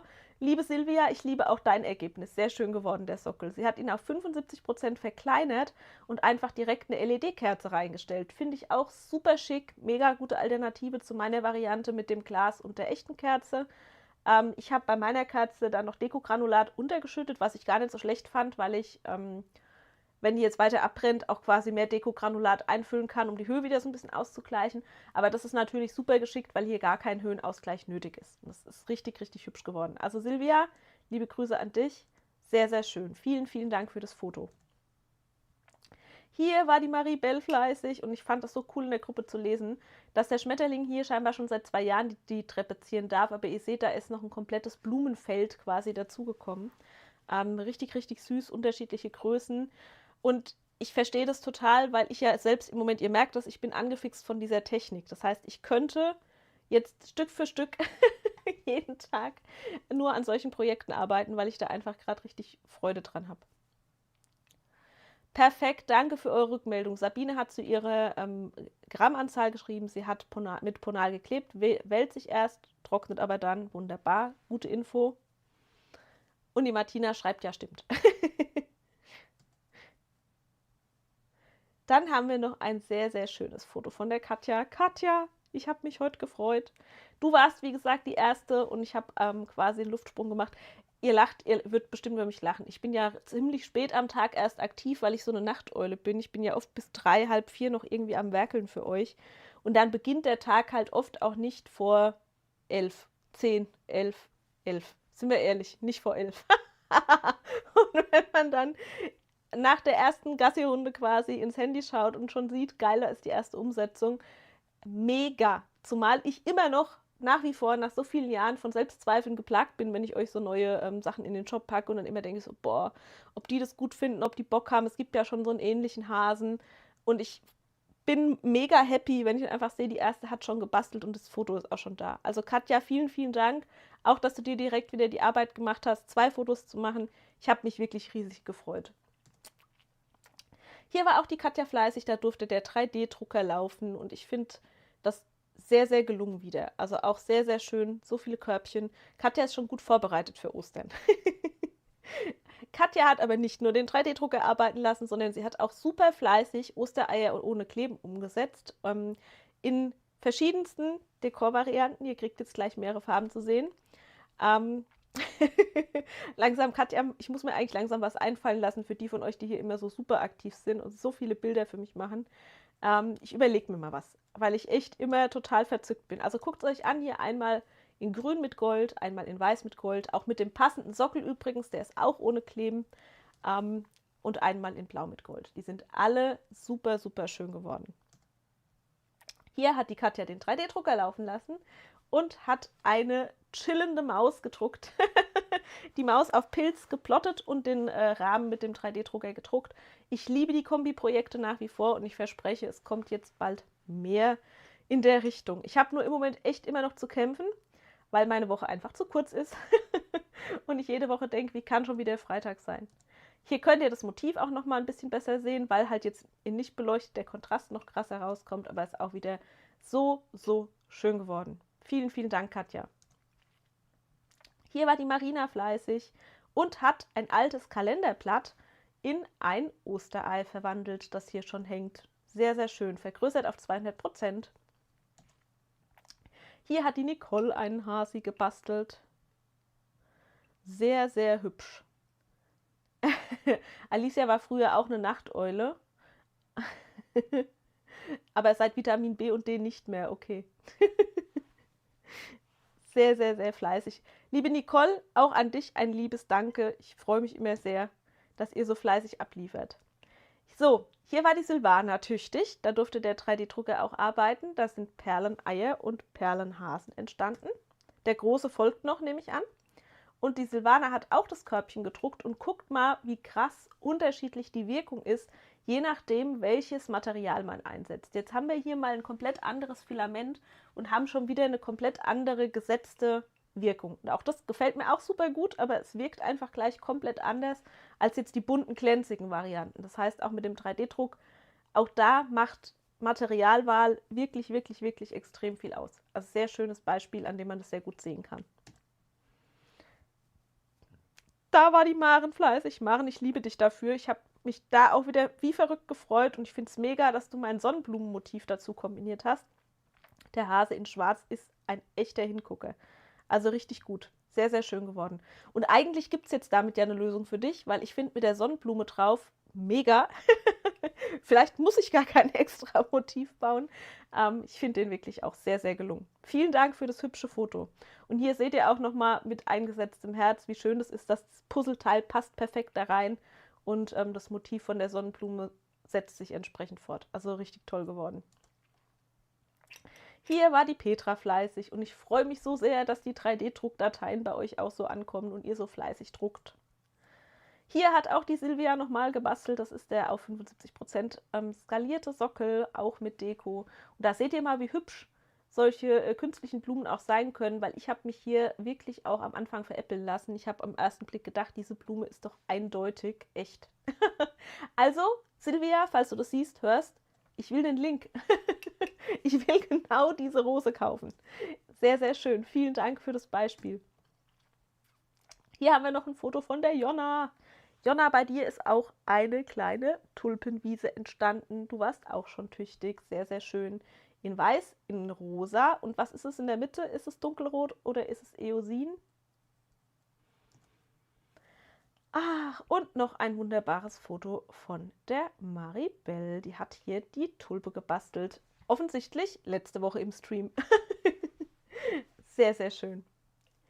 So, hier bin ich gelandet bei den Fotos von der Marina. Und jetzt ist das Einzige, was mein System hier noch nicht gut kann. Ich weiß noch nicht genau, bis wohin wir letzte Woche gekommen sind. Das heißt, ich muss jetzt hier nochmal ganz kurz... Ihr schreit, oder? Ich muss noch mal ein bisschen weiter blättern. Ich glaube nämlich nicht, dass wir die letzte Woche schon gesehen haben. Lasst mich mal weiter blättern. Bis ich sicher bin und sage, ich glaube, kennen wir schon. Hier war die Brigitta sehr tüchtig. Die hat einmal das Ganze in 180 Gramm Papier umgesetzt, mit dem Digi-Motiv bedruckt und normales Papier 220 Gramm von Folia. Und hier sind wir nochmal bei den Blümchen von der Maren. Ich glaube, die haben wir letzte Woche im Stream noch nicht gesehen, aber ihr sagt Bescheid. Violett war es. Vielen, vielen Dank. Maren, du warst echt tüchtig auch die letzte Zeit, ne? Das sind viele, sind viele Projekte entstanden. Sehr, sehr hübsch. Das ist von der Annette. Das ist definitiv auch von dieser Woche, weil diese Woche ist das Körbchen erst in den Shop gewandert. Insofern bin ich noch auf einem guten Weg. Bei der Annette hat direkt auch alles gepasst. Lieben Dank, Annette. Du hattest mir gleich auch Rückmeldung gegeben. Ja, absolut. Genau, deine Körbchen waren noch nicht dabei. Hier sind sie. Ich bin immer ein kleines bisschen vor euch dran, glaube ich, mit zeitlichem Versatz. Hier auch von der Katja, das habe ich euch definitiv auch noch nicht gezeigt im Stream. Die hat in meiner Inspirationsreihe den Reagenzglashasen entdeckt. Da habe ich doch direkt auch noch eine Frage an die von euch, die immer noch da sind. Wie findet ihr denn die aktuelle Inspirationsreihe? Ich mache mir ja viel Mühe, das kostet viel mehr Zeit als gedacht, diese Bilder vorzubereiten, damit jeden Tag ein Bild irgendwie online geht. Da bin ich auch immer noch so ziemlich hinterher. Aber hier sieht man es eigentlich an Katjas tollem Foto, dass es doch das tut, was es soll, nämlich dass man dann vielleicht mal Projekte auch entdeckt, die man vorher noch nicht so auf dem Schirm hatte. Würde mich riesig freuen, wenn ihr mir dazu noch mal ein kleines Feedback gebt, ob ihr euch das wirklich anguckt, ob ihr das auf Facebook verfolgt, ob ihr es angezeigt bekommt, ob ihr da irgendwie am Start seid oder ob das eigentlich jetzt schon wieder, der Drops schon wieder gelutscht ist. 2 Monate sind jetzt ungefähr rum von 12. Wäre sehr spannend für mich. Also, liebe Katja, ich freue mich, dass du den Hasen entdeckt hast und dass du ihn umgesetzt hast. Der ist super geworden. Hier war auch der Gerd fleißig, der hat auch gedruckt das Körbchen mit den Blümchen und zwar in Wechselfarben. Gerd finde ich auch eine sehr schöne Idee, einfach quasi zwischendrin eine andere Farbe zu wählen. Deshalb hatte ich das Ding ja auch in 3 Teile aufgeteilt. Vielen, vielen Dank fürs Mitmachen und fürs Zeigen. Und hier von der Verena, die haben wir definitiv auch noch nicht gesehen, die Pop-Up-Karte Lilie. Vielen, vielen Dank, Verena, für das schöne Foto. Und das ist auch eine Projektkategorie, in der ich so gerne mal was Neues machen würde. Neue Pop-Up-Blumen. Vielleicht will irgendwer von euch mir mal ein bisschen Zeit rüber schicken. Ich würde mich sehr freuen. Ich habe so viele Ideen und ihr habt so viele Wünsche und der Tag hat immer noch nur 24 Stunden. Hier war die Tina fleißig und hat auch noch mal eine Wabenkugel gebastelt mit Blümchen drinne. Und hier war die Nicole tüchtig und hat die Blume Maren umgesetzt in Gelb. Wunderschön beleuchtet. Dazu soll jetzt endlich mal die große Variante noch kommen. Wie gesagt, da muss ich aber noch mal nachbessern. Das hat mit der Datei noch nicht 100% so geklappt, wie ich mir das gedacht habe. Also da muss ich noch mal ran. Kommt. Hier haben wir noch von der Tamara auch noch mal Blümchen. Und ich liebe es, dass ihr da so mitgeht und dass ich so viele Blumenfotos bekommen habe. Und total spannend finde ich, dass die mit einem UV-Laser geschnitten sind. Also liebe Tamara, sehr, sehr spannender Aspekt. Ich habe keine Ahnung, wie man sich das vorstellen muss mit dem UV-Laser. Aber sehr cool geworden und perfekter Beweis dafür, dass man es nicht nur mit Schleppmesserplottern umsetzen kann. Und hier haben wir noch ein Bild von der Nicole, die ganz fleißig unterschiedlich große Blümchen umgesetzt hat. Und jetzt so langsam, glaube ich, könnten wir in den Bereich kommen. Nicole, das könnten wir letzte Woche schon gesehen haben. Kann das sein? Ich bin nicht sicher. Ich glaube nicht, weil wenn ich das Foto von der Petra sehe, bin ich recht sicher, dass wir das noch nicht gesehen haben im Stream. Also an der Stelle mal ein dickes, verrücktes Danke an euch. Da seht ihr mal, wie irre verrückt fleißig ihr auch diese Woche wart. Es waren wirklich viele Bilder. Und auch das ist ein Teil meiner Donnerstags- und Freitagsbeschäftigung, ist mich durch eure tollen Bilder zu wühlen und die dann endlich freizuschalten. Ich freue mich wirklich immer riesig drüber. Und ihr seht, die Petra hat hier nicht nur die Blumen umgesetzt, sondern wenn mich mein Auge nicht trübt, steht da unten drunter auch die Deko-Erhöhung. Ist auch eins meiner älteren Projekte.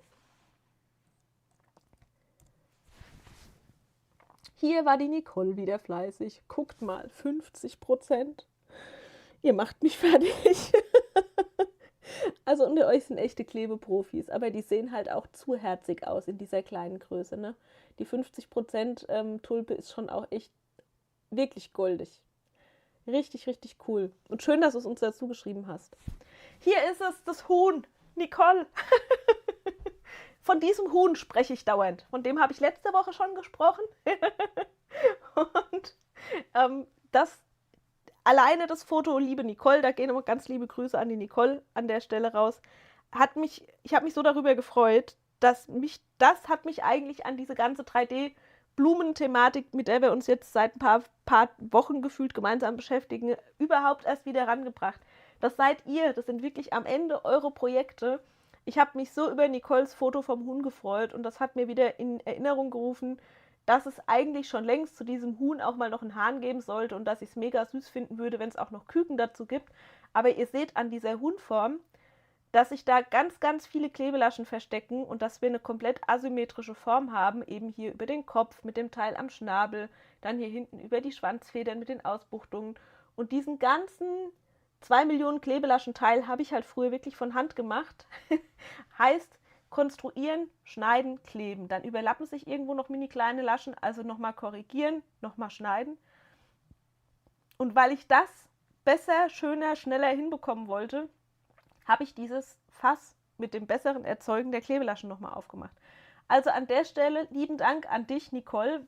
Über Umwege hast du quasi mit deinem Foto bewirkt, dass es jetzt die Tulpe gibt, dass es die Stapelblumen gibt und dass ich das Thema mit dem Knickohrhasen nochmal angefangen habe, weil ich nur deshalb eigentlich dieses Thema komplizierte kleine Klebelaschen, asymmetrische Anordnung, gute Lösung, wie man diese Klebelaschen erzeugt, überhaupt nochmal angegangen habe. So, nur damit ihr mal versteht, wie da manchmal eins zum anderen führt. Ich Stunden und Nächte lang Dinge programmiere, die Abwicklung dieser Laschenerzeugung irgendwie optimiere, nur deshalb, wegen euch, weil ihr so schöne Fotos hochladet und mich damit so glücklich macht. So, und hier sind wir beim Foto von der Sabine und da weiß ich, das haben wir letzte Woche im Stream gesehen. Und damit bin ich jetzt auch einmal durch die Kundenfotos durch. Insofern war das gerade total perfekt, dass quasi dieses Foto jetzt das letzte für heute im Stream war.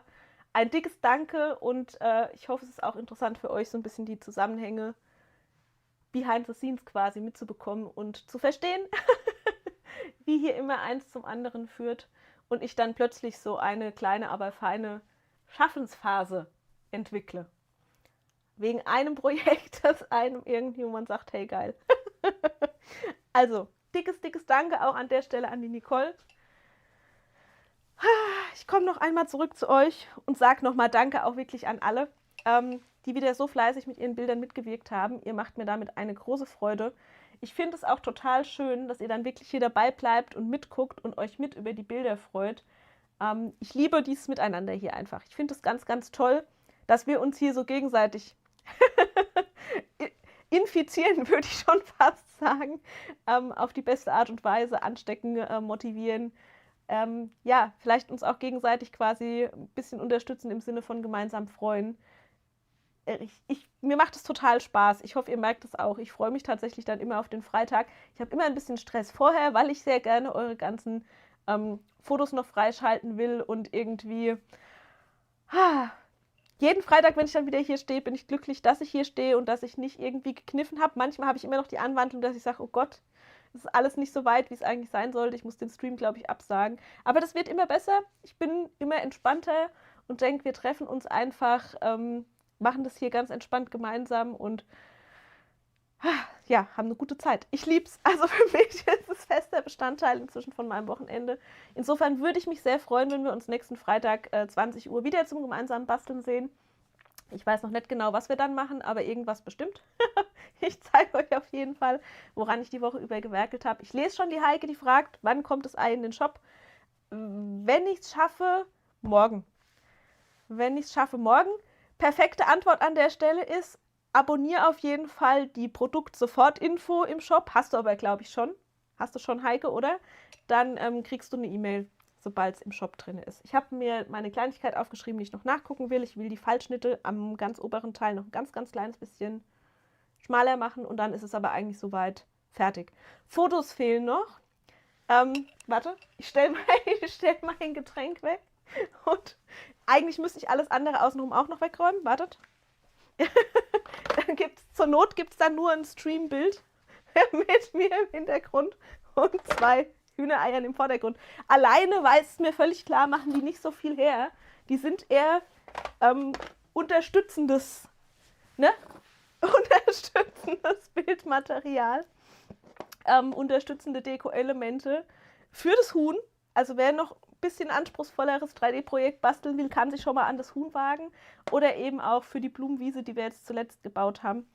Das alte Lied, ich muss irgendwie ein Foto machen, aber ich eile mich, dass ich sie in den Shop bringe, damit ihr eure Blumenwiesen entsprechend erweitern und schon mal ein paar Ostereier irgendwo verstecken könnt. Wenn ihr Ideen oder Wünsche für die Deko habt, sagt auf jeden Fall Bescheid. Ich lasse mir da gerne auch sonst noch was einfallen. Die Heike guckt auch so immer mal zwischendurch in den Shop, wenn sie Zeit hat. Und Muse zum Basteln. Sehr gut, Heike. So muss es sein. Gut, ihr Lieben. Ich hoffe, ich habe nichts vergessen vor lauter Begeisterung und irgendwie, ich bastel jetzt doch noch schnell ein Osterei und Grübelei. Ich hoffe, ich habe nichts Wichtiges. Ich habe gerade das Gefühl, ich hätte irgendwas vergessen. Kennt ihr das? Egal. Wir sehen uns nächste Woche, Freitag, 20 Uhr. Es hat mir wie immer viel Spaß gemacht. Ich würde mich riesig freuen, wenn wir wieder gemeinsam basteln. Ich hoffe, ich habe bis dahin was fertig, was wir basteln können. Ansonsten plaudere ich einfach wieder ein bisschen aus dem Nähkästchen, erzähle euch, was die Woche über so passiert ist. Kreative Sachen passieren bei mir eigentlich immer. Das ist ja mein täglich Brot. Und es macht mir einfach total Spaß, mit euch die Zeit zu verbringen. So, jetzt aber, ihr kriegt jetzt den Stream Endesong. Und wir sehen uns hoffentlich nächsten Freitag. Bis dann, ihr Lieben.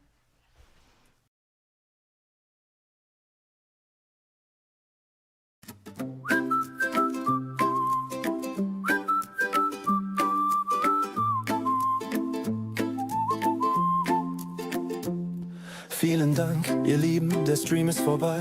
Mit Miriam kreativ und auch ihr wart mit dabei. Voller Herzblut, Freude und Kreativität. Es ist echt der Wahnsinn, wie schnell die Zeit vergeht. Inspiration getankt, wir haben viel gesehen. Doch jetzt wird es langsam Zeit, Richtung Bett zu gehen. Es war ein schöner Abend, durch euch wurd's bunt und heiter. Drum sag ich bis zum nächsten Mal, dann basteln wir schon weiter.